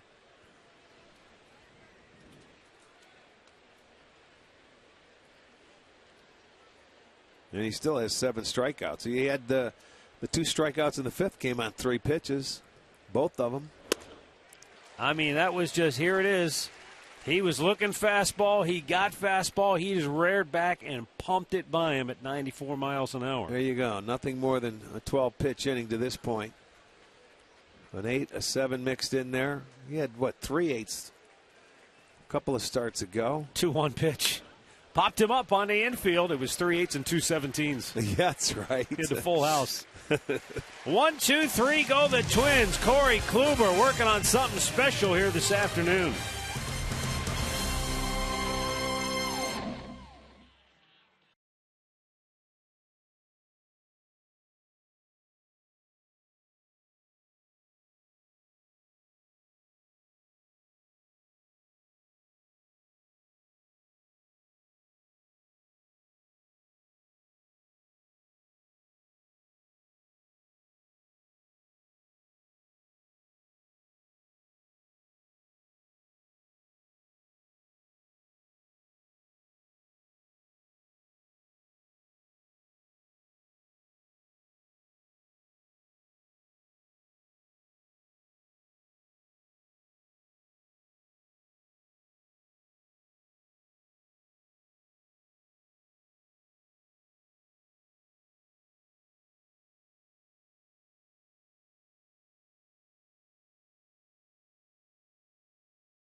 Ohio.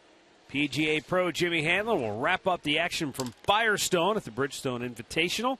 And he'll talk about your game as well. The Golf Zone tonight at 8 on Sports Time Ohio. Been warm, been dry down in Akron. So sure has. A lot of roll. Who you picking to win it? I was on Dustin Johnson early. I don't know how he's fared. Oh, Rose is tied in the lead with Furyk. Okay. They're teeing off. They just started a few minutes ago, I think. A little after 2 o'clock. Leaders are on hole number 3.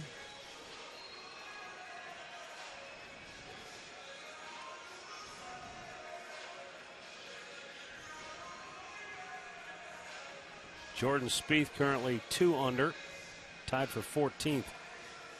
He's getting ready for next week. That's the big one.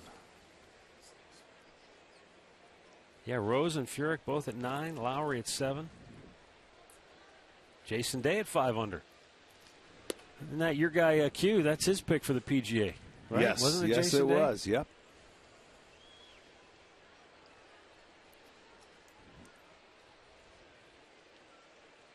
Chris Johnson getting his first start with the Tribe, making the most of it here today. He doubled and scored in the second. He singled in the third.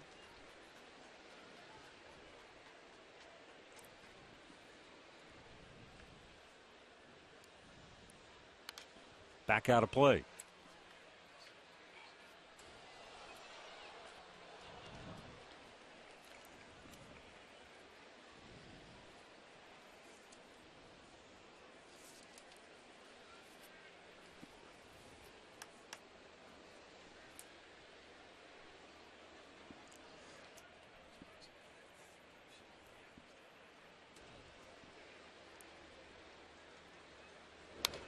Back out of play. Count stays 2-2. Johnson missed most of the month of May when he had a fractured left wrist.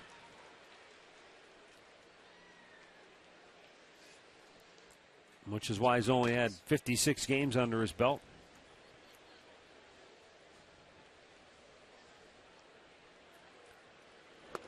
His career batting average against lefties is .313, so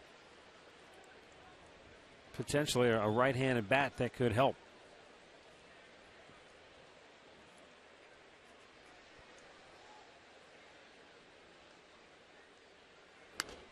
This year, once again, most of his damage against the southpaw is batting .323 versus just .176 against right-handers. We're getting a lot of playing time against the White Sox. When we face them, it's always left-handers against them, isn't it? Seems like it anyway. It's got to be pretty neat for him, too. His first start with the Indians is behind his former college teammate at Stetson University, Corey Kluber.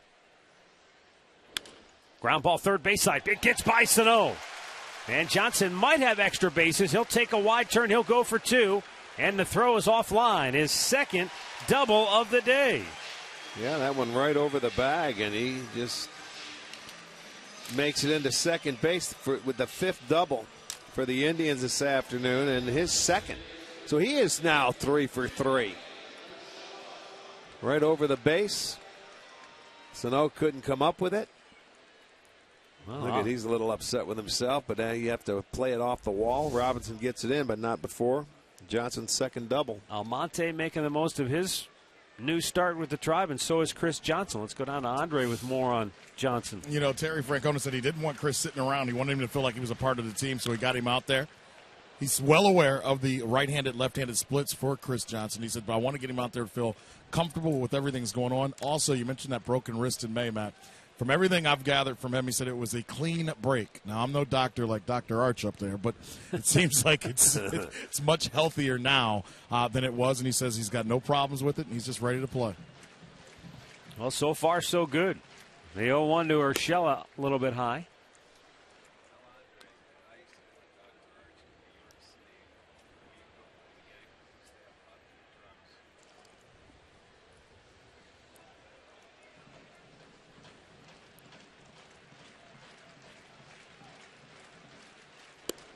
Well, Rick, whether it's purely coincidence, whether it's the fact that things were shaken up by the trade, or whether it's just the infusion of some new guys, some new personalities, some new energy. This team's really taken off the last couple of nights, something we haven't seen all season long offensively. To me, you're right. Who knows? You can't put an answer to it, but I will say this. They are much more aggressive than they have been. Coming out of here, getting ready and getting after that first pitch. A couple of guys we haven't seen. Almonte's been unbelievable. Of course, Johnson just getting his start today, but even Santana, he's been swinging at everything thrown to him. Normally, he doesn't swing unless he has to. But everybody seems they've been a much more aggressive hitting team. Swing and a miss, full count. And everything they hit is falling. It helps to get a few breaks, too. That's no doubt. But they've hit some balls that were absolutely stung.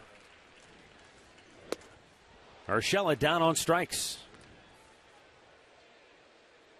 One down here in the sixth. Well, KeyBank Kids tickets start at just $15 for kids 12 and under with the purchase of an adult ticket. They are located in the new family deck out here at Progressive Field, so log on to Indians.com/kids tickets.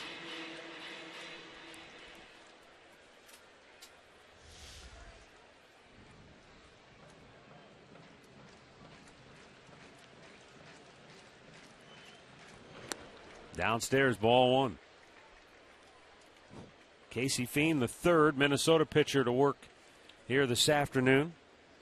Starter Phil Hughes lasted just 3 innings, tagged for 7 runs on 9 hits. Brian Dunsing worked 2 innings and allowed just 1 single. And now Casey Fiend here in the 6th inning.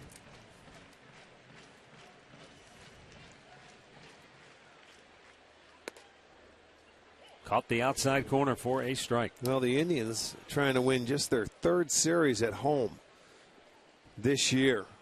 And, of course, they lost the opener. They're 2-16 when it comes to the opening game in a series. But, boy, they can come back and win the next 2. That'll be their 3rd series win here. That's another thing that's hard to believe.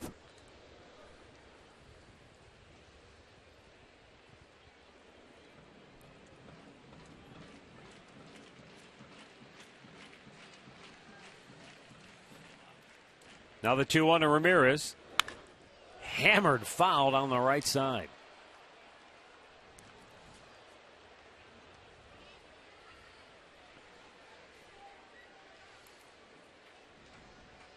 Jose has 5 hits in the series. A couple of doubles, triple. Drove in 2 more today. That gives him 5 RBIs in the series. He had 3 chances last night at the cycle because in the first 3 innings he had the single, triple, double.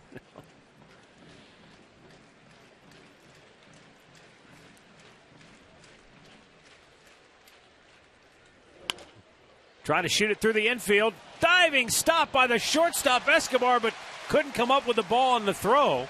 His only play was going to be to short, but Johnson is there safely, and Ramirez has an infield single.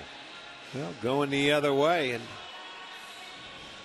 right there, Johnson being a little aggressive. He thought it was going to get through, and Escobar able to knock it down. If he comes up with it and makes a throw. I don't think he was going to get him anyway, Arch. All right, it would have been close, but he can't make the throw. It falls out of his hand. There's Sano going back to third base. Now, maybe. I don't know.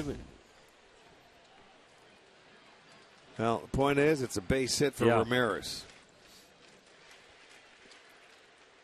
Lindor shoots one to left field. Robinson coming hard. Makes a diving catch.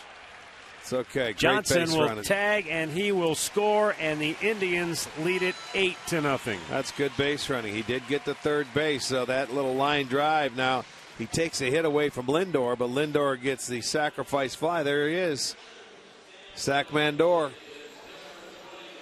Another sack fly. And it was a nice play by Robinson. Take a hit away. Line drive, sinking, slicing away from him. Comes in to get the second out. And so with 2 down and a runner at first, Michael Brantley, the batter, he's already 2 for 3 on the afternoon.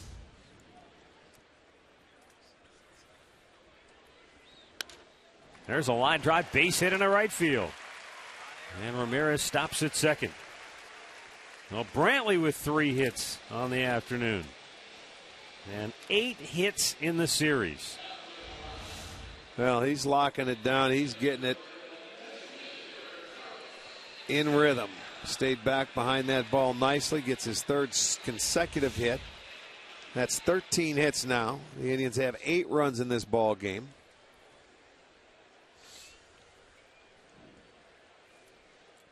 Carlos Santana's driven in 2 on the afternoon. He just missed a home run his first time up with a double off the top of the wall and right. Sacrifice fly to left in the 3rd inning.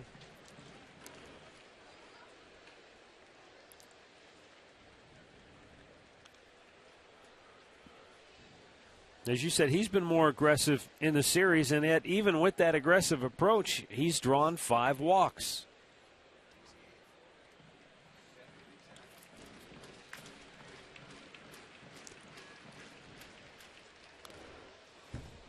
And with that, Santana back atop the league lead in that category with 74 free passes on the year.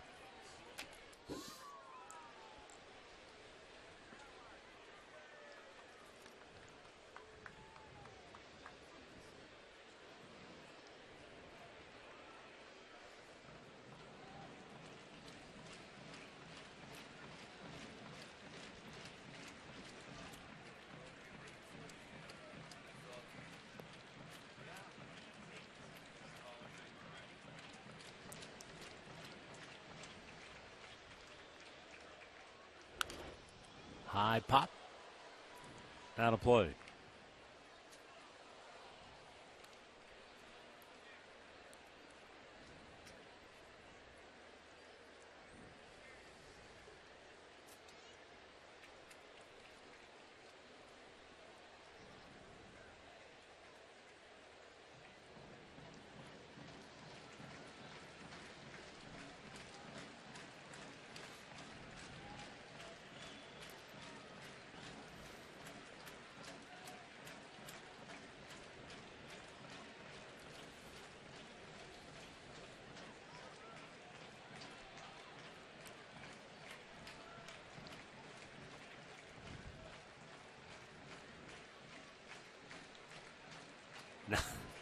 Now time is called and Herman goes out to talk. Yeah, they can't get on the same page.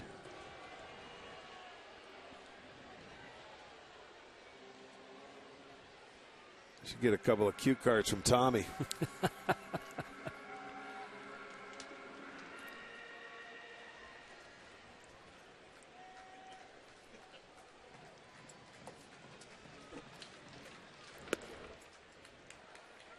I don't think Minnesota would like to see the numbers he's been writing down on their cue cards. No, I mean, I know it's sad, but those numbers are right. Minnesota starters in the series pounded for 29 hits in 9 innings, 22 earned runs. Ground ball headed towards second base. Dozier from the outfield grass has a long throw, but it's on the money. And the inning is over. Tribe adds to their lead. We head to the 7th, 8-0 Cleveland.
MyKiaCleveland.com to learn more.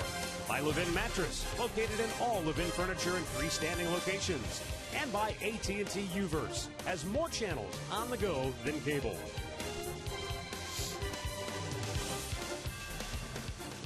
Gorgeous day here at Progressive Field as we head now to the 7th inning. Brian Dozier, 0 for 2, will lead it off for Minnesota. He has struck out twice. Corey Kluber spinning a gem through 6. Only one twin is reached. He has struck out 7. And a pop-up, right side, down the line, slicing, out of play. First time through the lineup, we told you he threw 30 pitches. Had 3 swings and misses. The second time through, guess what? 31 pitches, 8 swings and misses. Mm-hmm. Yeah, he has just been razor. Well, he's had the great cutter, great slider, and a command of his fastball. He has been in total control.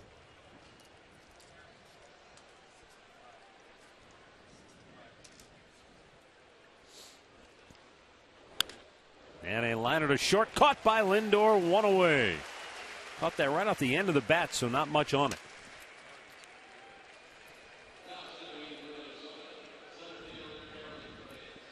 Kluber's just had terrific command of his fastball for the most part. I mean, that's been the pitch that sets everything up. I guess you could say that about any pitcher, but for him particularly today,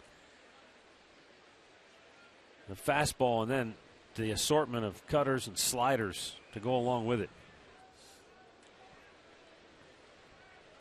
Aaron Hicks drew a walk in the 4th. The only twin to reach today.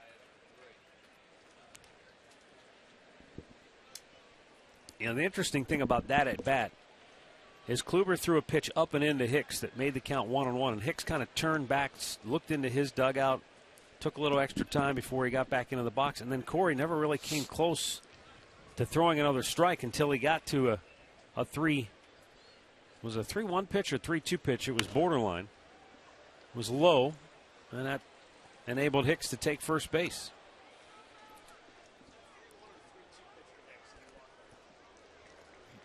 3-2. I think it was 3-2. It was a 3-1 pitch. That's what your guy says back there. That's right. He was right, because I was expecting him to swing at it 3-1 because I figured Kluber wasn't going to walk him. The 0-2 is bounced towards first base. Johnson says, I'll take it. He Why does. not? 2 down.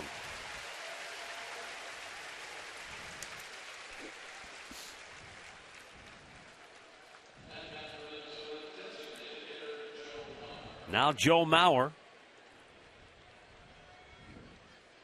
bounced out to first in the 1st and then hit into an inning-ending double play in the 4th.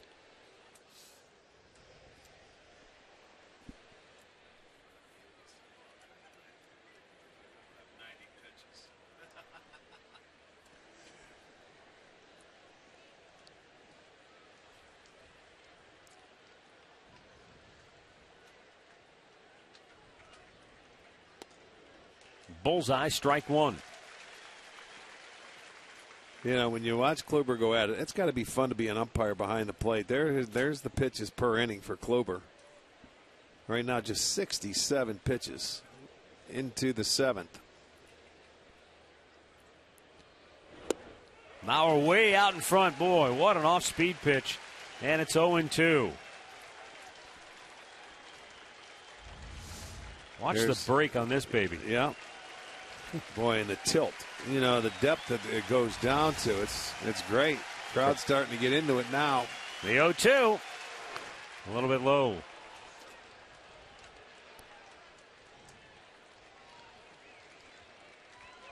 He wanted to go after, but this is one tough guy to get to chase. Mauer, incredibly disciplined hitter.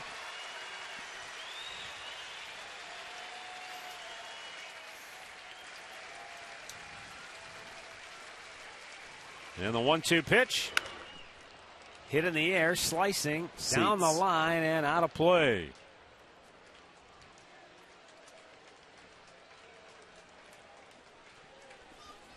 Mauer so tough to face for any pitcher.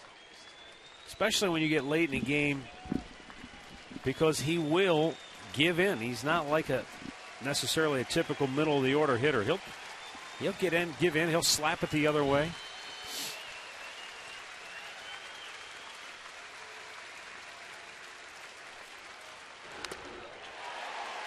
That one went right back and nailed Gomes before it rolled back out onto the field.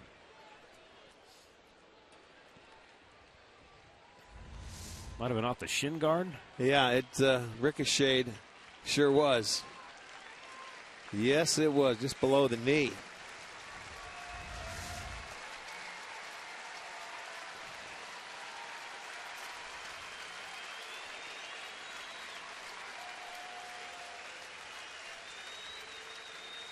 Now the 1-2.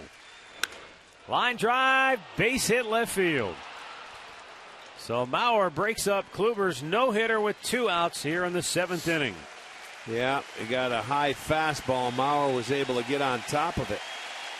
Crowd showing their appreciation. 2 out. Base hit, and it's Joe Mauer. He certainly knew what was at stake. Everybody in the seats. Yeah, he went with that fastball up and away, and Mauer was able to just stay on top of it, hit the line drive, place it in front of Brantley. So the first hit for Minnesota. Miguel Sano 0 for 2. He goes to that slider for strike 1.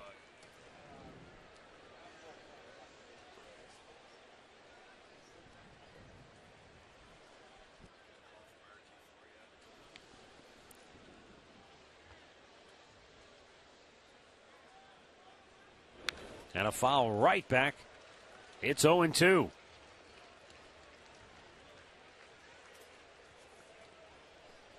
That's the 6th time now this year that the Indians have taken a no-hitter through 5 innings. And Kluber took it into the 7th.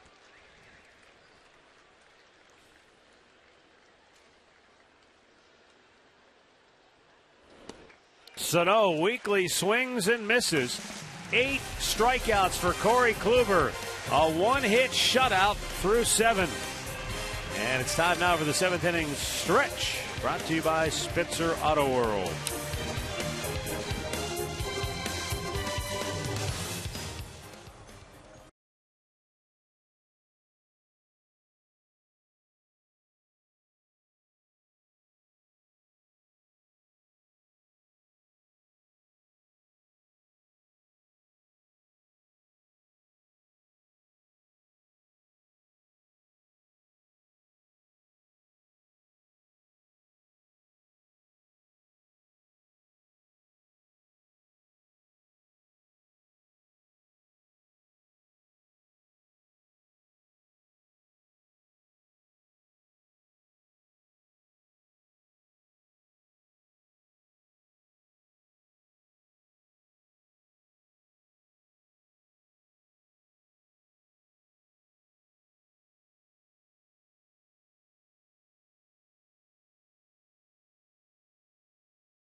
Oh, that's good stuff.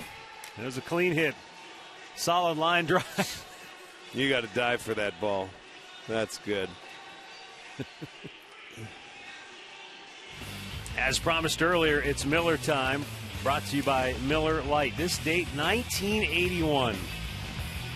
Morgana coming out to Kiss Park. Large Lenny starting the All-Star game. Go down, Dave Parker.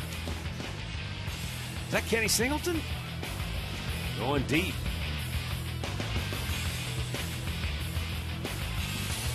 That was what resumed the baseball season. Yes, it was. That ended the strike, right? They came back. I think Carter ended up hitting 2 homers in that game. Trevor May, the new pitcher now for Minnesota. After Casey Fiend worked 1 inning and allowed a run on 3 hits.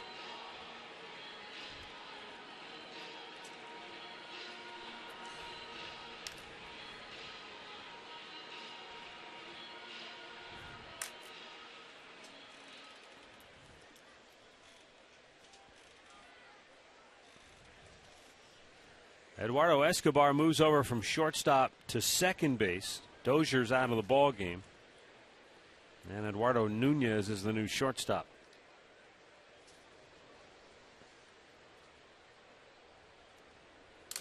Yan Gomes looks at ball 1. He doubled in a run and scored back in the 3rd.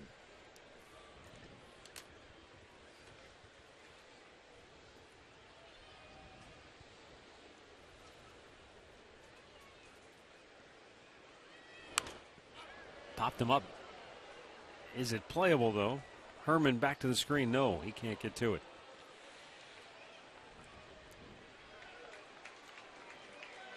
The thing I remember about that 1981 strike is that the All-Star game, of course, was scheduled for Cleveland. Obviously a big deal, especially back then.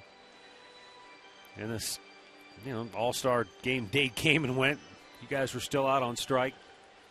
And I think, I don't know if it was a local radio station, but they played the All-Star game on Stratomatic Baseball. Somebody went out, they went out onto the stadium field, sat there, had a table, set it all up. How'd it turn out? Do you remember? I don't remember. Okay. I just thought that was pretty cool. I was playing softball in Mayfield Heights during the strike. That's what I was doing. You were playing with our guys from Chagrin Falls, the football coaches. Yes. The Imarinos. The Imarinos, right. I was out there. The one playing for a pizzeria. Bounced in front of the plate. How'd that go? Went great. Yeah. I had to get out of the house and do something. Now, was this slow pitch or fast pitch softball? I was. I think I played both. Because if it was fast pitch, you'd have to talk to Zapp. Well, that's true. He never recruited me. That was back in his day. That might be a good thing that he didn't. Not true. The 2-2 pitch. The faultless rubberman would have never been the same. Well, I know he's out fishing today, so he won't text you. He won't hear this. I don't know. Wind's a little brisk. No. Might be a tough day out on the lake.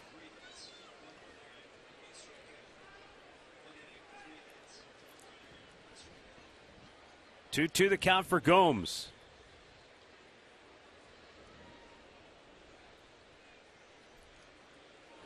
Ooh, that hit something.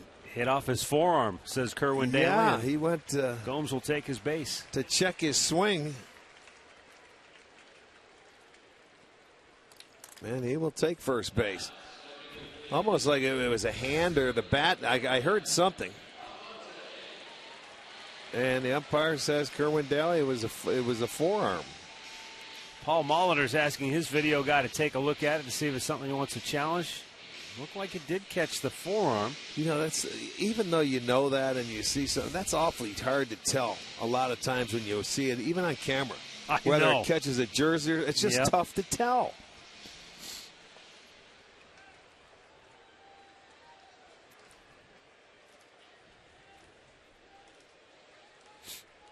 Abraham Almonte hit a 2-run homer in the 3rd inning. So already for the Indians, he's hit 2 home runs and 2 doubles in his first 2 games. Watch that. He hits a high fastball and smokes it to right center field.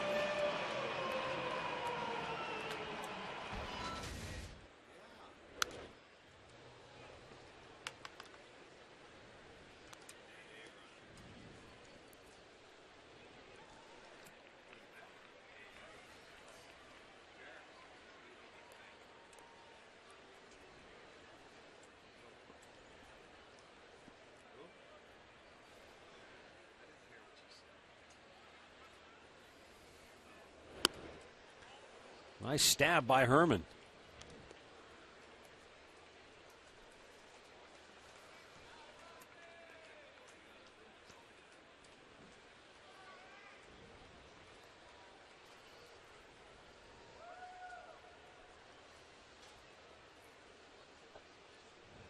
The 1-2.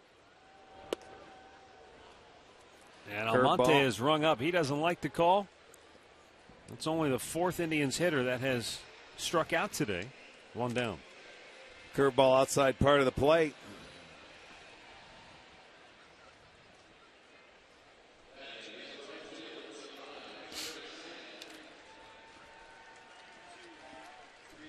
One of our former producers has chimed in, Tony Burke, who says that his father was part of that slow pitch gang in Mayfield Heights. Oh, he's watching there out in Washington. All right, Tone. His father was? Yeah. Oh, boy. Thanks for making me feel young, Tone. Appreciate it.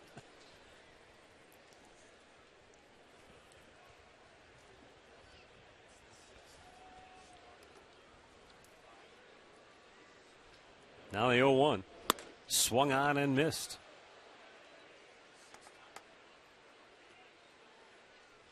I think Tony Imarino, who you played with on that softball, I think he retired. I think he hung him up from the football coaching with his brother. I think his brother Mark still is the head coach, but I think Tony called it a career. Yeah. Time to step down. The 0-2. Fouled right back.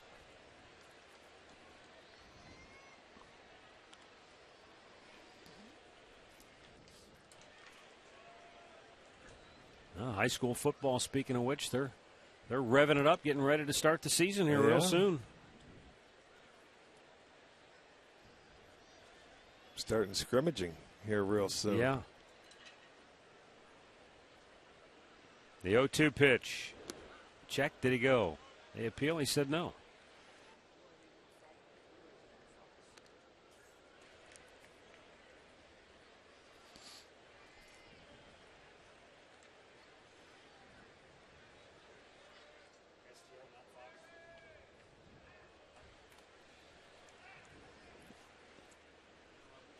The 1-2 is popped in the air. Plouffe into foul ground. Makes the catch. 2 down.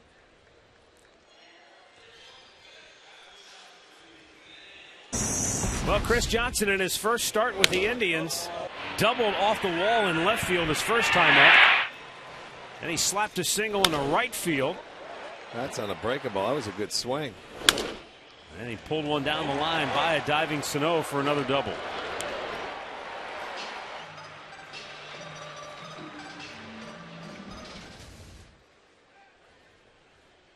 So the two new guys have had quite an impact in their first couple of games.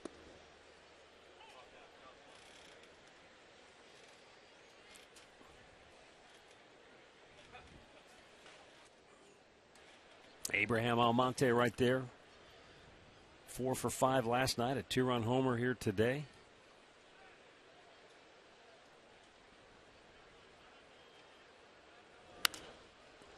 Back out of play.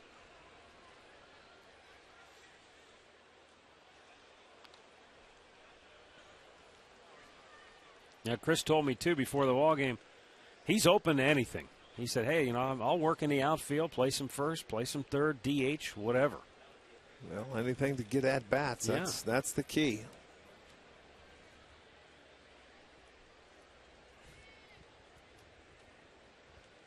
People think, well, why wouldn't every player have that attitude? Well, it's not that they don't. It's just that, you know, if you haven't played a lot of outfield, there might be some hesitation. Like, I don't want to look foolish out there. I don't want to hurt my team or, you know, make a bad play if you haven't been out there. Well, especially learning it up here at this level.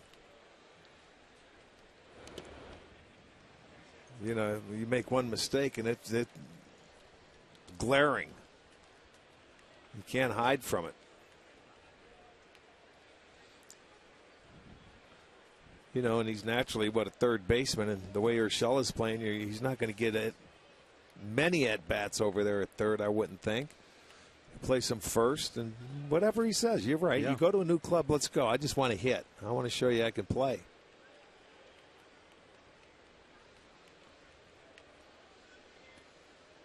1-2 pitch.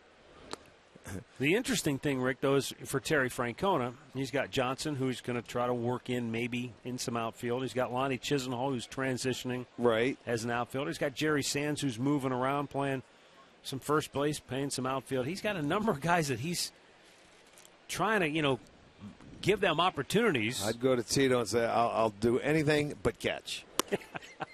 As long as my name's in one of those 9 spots. Right. I'll do anything but catch.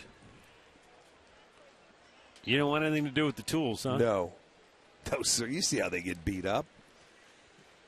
It's like being a middle linebacker in football.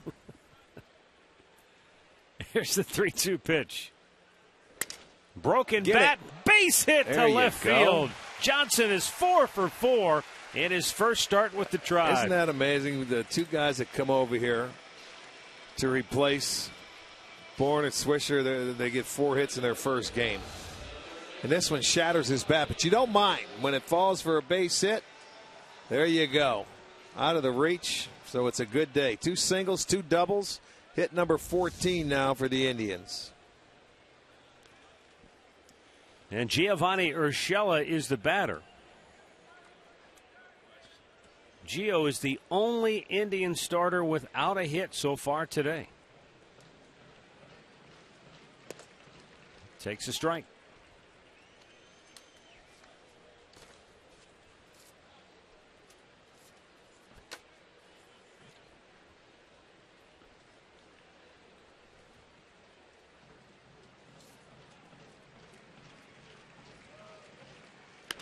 Urshela with a liner to short, and the inning is over. No runs, a hit, 2 men left. We go to the 8th. 8-0 Cleveland.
Not be reproduced or retransmitted in any form, and the accounts and descriptions of this game may not be disseminated without the express written consent of the Cleveland Indians.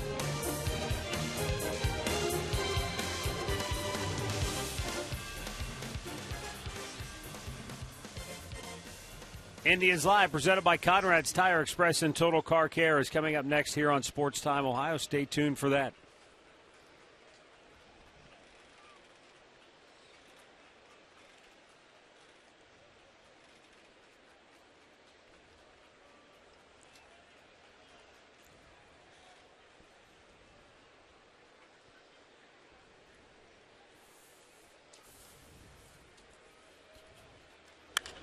Plouffe with a liner to right field. Back goes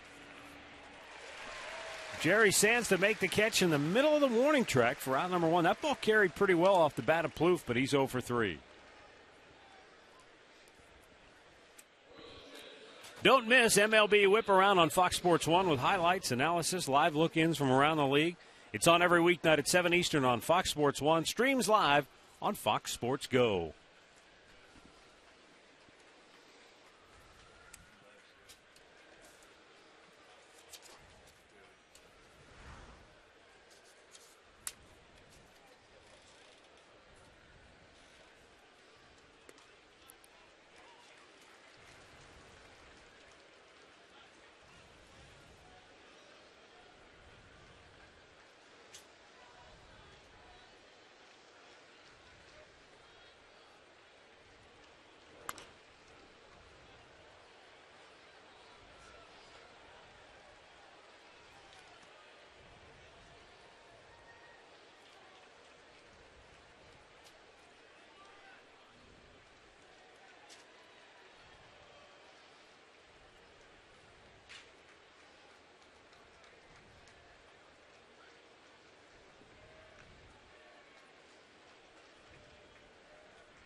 Swung on and missed, and Eddie Rosario down on strikes for the second time today.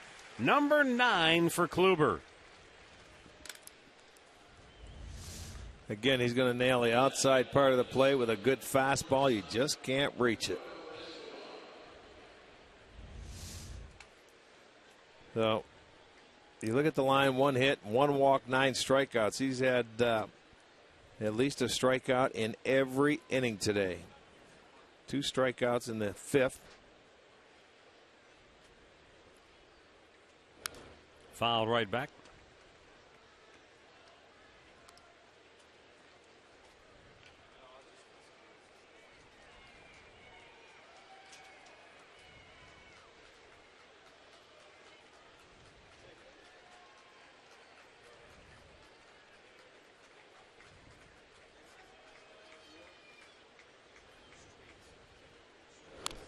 And a foul back.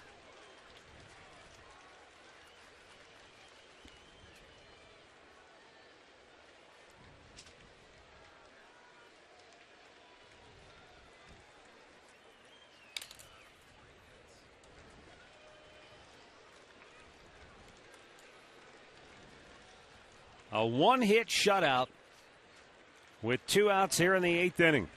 And the 0-2 offering is a ground ball weakly hit to third. Urshela has it, flips it across, pulled him off the bag. What a play by Johnson. He came off and slapped the tag on Escobar before he reached the bag. And again, the Twins are retired. 1, 2, 3.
Looking back at our keys to the game, brought to you by Wayside Furniture.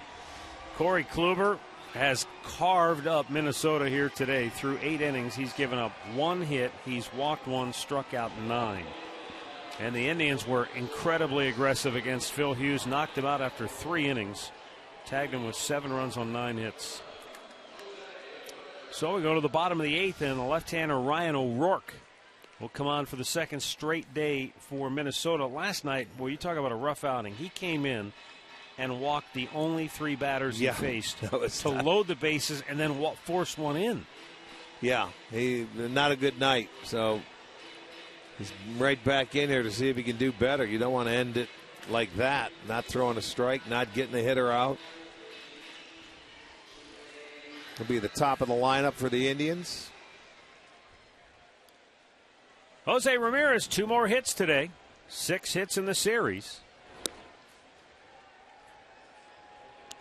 47 hits for the Indians in this series. 14 on Friday, 19 yesterday, and 14 again today. foul by inches. Whew. That almost clipped Mike Everett down at third base.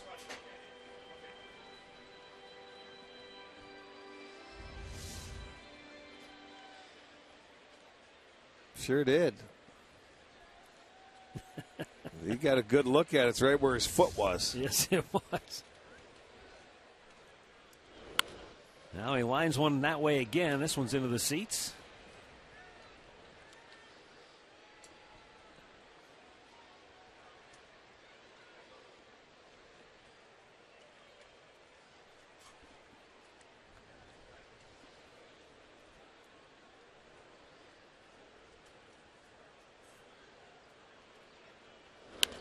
Yeah, and out of play.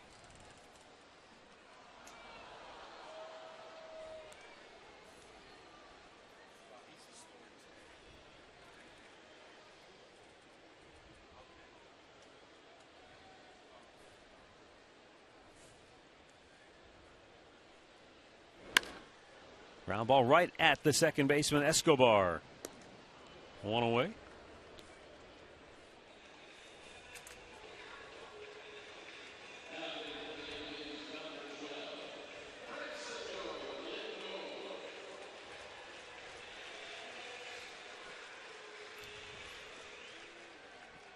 Francisco Lindor has had a good series.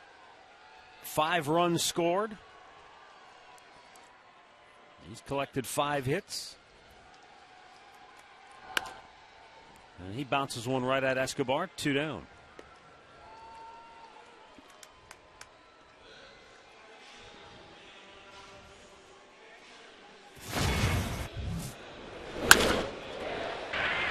Michael Brantley, another good day. 3 hits on the afternoon. Double and a pair of singles. That stroke's coming around. He has that batting average up to .313 now.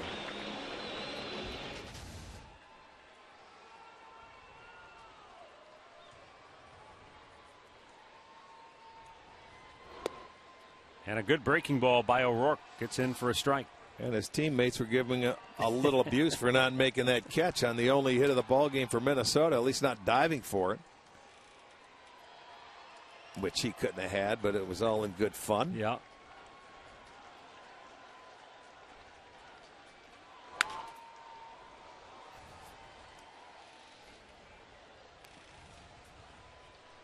Well, this guy's a little bit better today, isn't he? 7 out of 8 pitches have been strikes. Breaking ball's a little sharper. Yeah.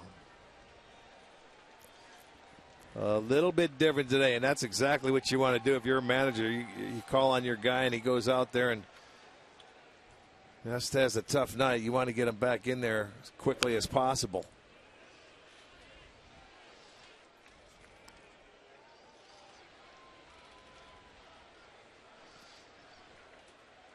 And so Minnesota's going to limp home after this road trip. 1-6. On their way through Toronto and Cleveland. Brantley down on strikes, and the inning is over. We'll go to the 9th. 8-0 Cleveland.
Gretzky. Corey Kluber today, Jensen. Woo! What a performance. How come Michael Brantley didn't die for it? I don't know. You'll have to talk to him about that. Absolutely. We have you for Indians Live coming up right after this one, brought to you by Conrad's Tire Express and Total Car Care. Here are Matt and Rick. Well, we go here to the 9th inning, and Corey Kluber takes a one-hit shutout into the inning with 9 strikeouts, 1 walk. And he's only made 82 pitches. Yeah, you talk about it.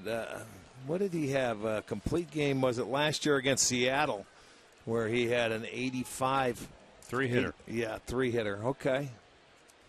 85 pitch, 3-hit ball game last year that we remember. This is very tidy. 3 pitches or less. You got to love it. Center field, Almonte back on the track. He's at the wall, leaps up, makes a great catch. Almonte doing it with the bat and with the glove. A terrific grab in deep center field for out number 1. Yeah, he got back there, looked back up, and makes the leap right before the wall. And it goes into the glove. Take your peek. He knows he's close. There it is. Good play. Herman thought he had one, or at least enough to get off the wall. His timing was very good. As he leans into the wall, it stays in the glove. And one away now for Shane Robinson, who's popped up twice on the infield.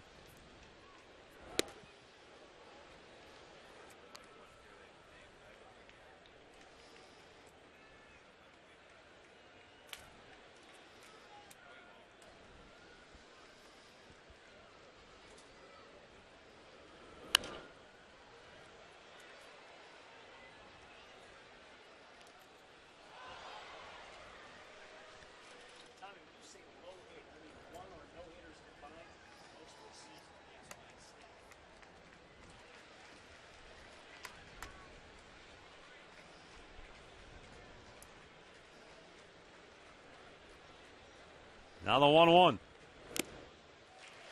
Threw it right by him and a little tip into the glove of Gomes.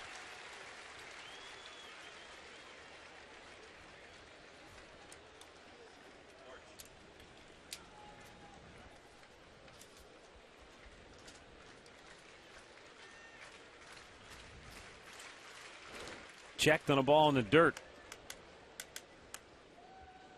Corey has had 4 streaks in this game, in which he's thrown 10 or more consecutive strikes. I mean, that's locked in. It's dumbfounding, isn't it? Yeah, to be that razor sharp. That's what he can long. do. That's what he can do. He's had 16 0-2 1-2 counts.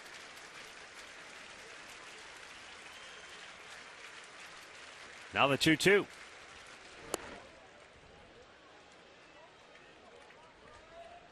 And as we have showed you all day long, going back to one of our keys to the game, he hasn't been in the middle of the plate. These have been strikes, boom, outside corner, inside corner, sharp breaking ball at times.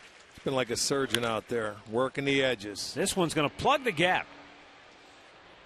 And that'll go in for a 1-out double. Yeah, he wasn't going to walk him, so he goes in there, and there's the second hit of the ball game.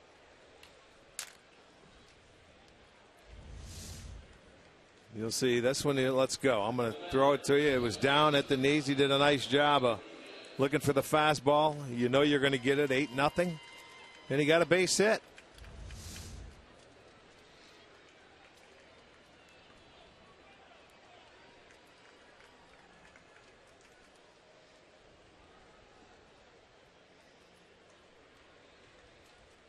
Now the top of the order, Eduardo Nunez gets his first at bat today.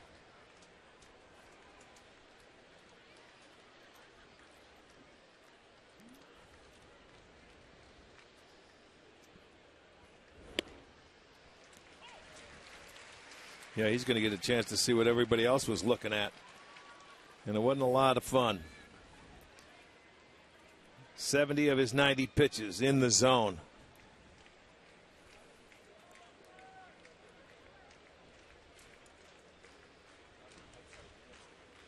Now the 0-1.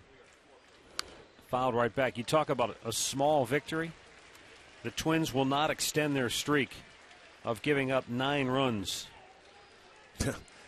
Yeah, they gave up 8. They're probably just as excited. Yeah, exactly. They won't be popping any champagne, but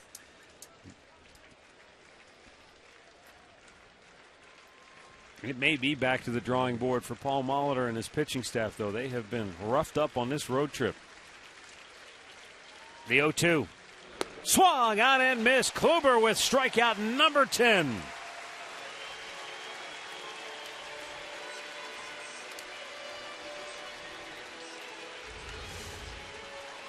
Yeah, he got his first look, and that's a tough one because it's a good slider. Breaks out of the zone. The crowd on their feet now, appreciating what Corey Kluber has done this afternoon. It's been a good crowd all weekend long. Better than 83,000 for the 3-game series.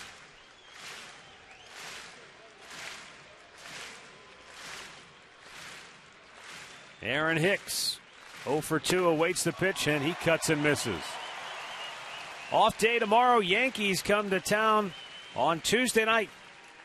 If you can't be here, hope you make your plans to be with us. We'll have it for you at 7 o'clock on Sports Time Ohio.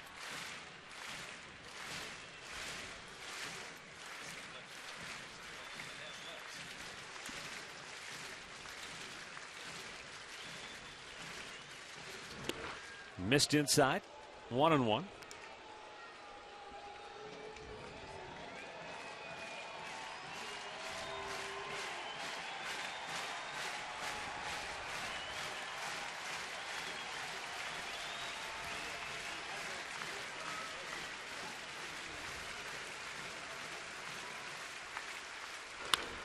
Smash just foul up the first base side. Johnson was going over into foul territory, and it was just wide of the bag. On the foul side. And a count, 1 ball, 2 strikes.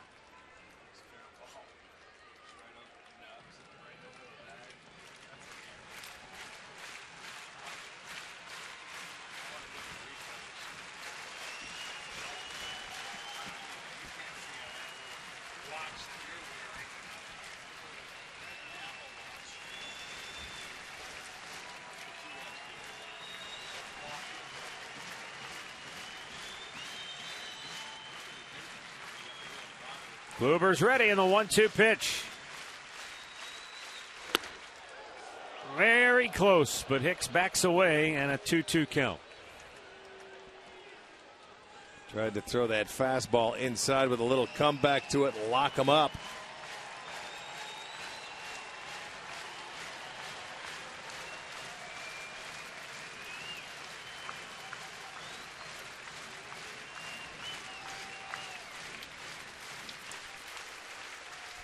Now the 2-2. Check. It was low. And a full count.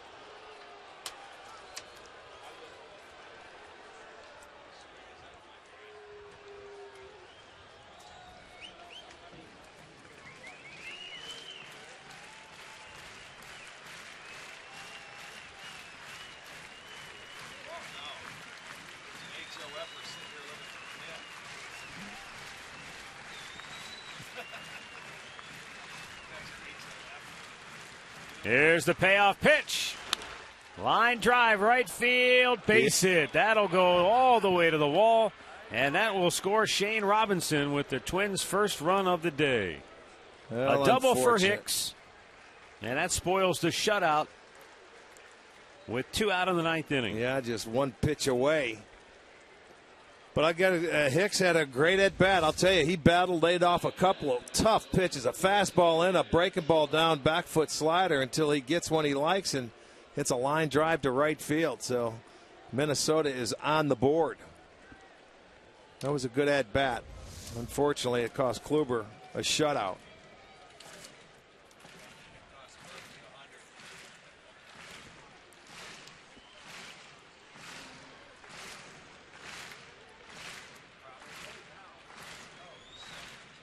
Now Joe Mauer takes a called strike.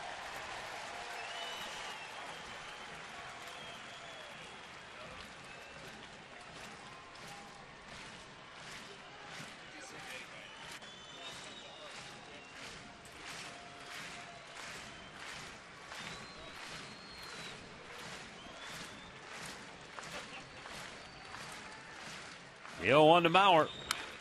Slowly bounced to first base. Johnson. He'll take it himself, and the game is over. The Indians take 2 out of 3 from the Minnesota Twins, thumping them convincingly here in the series finale by a final score of 8-1. Corey Kluber goes the distance for the 6th time in his career. He improves to 7-12 on the season. The loss will go to Phil Hughes, who is now 10-8. With the win, the Indians are 51-59.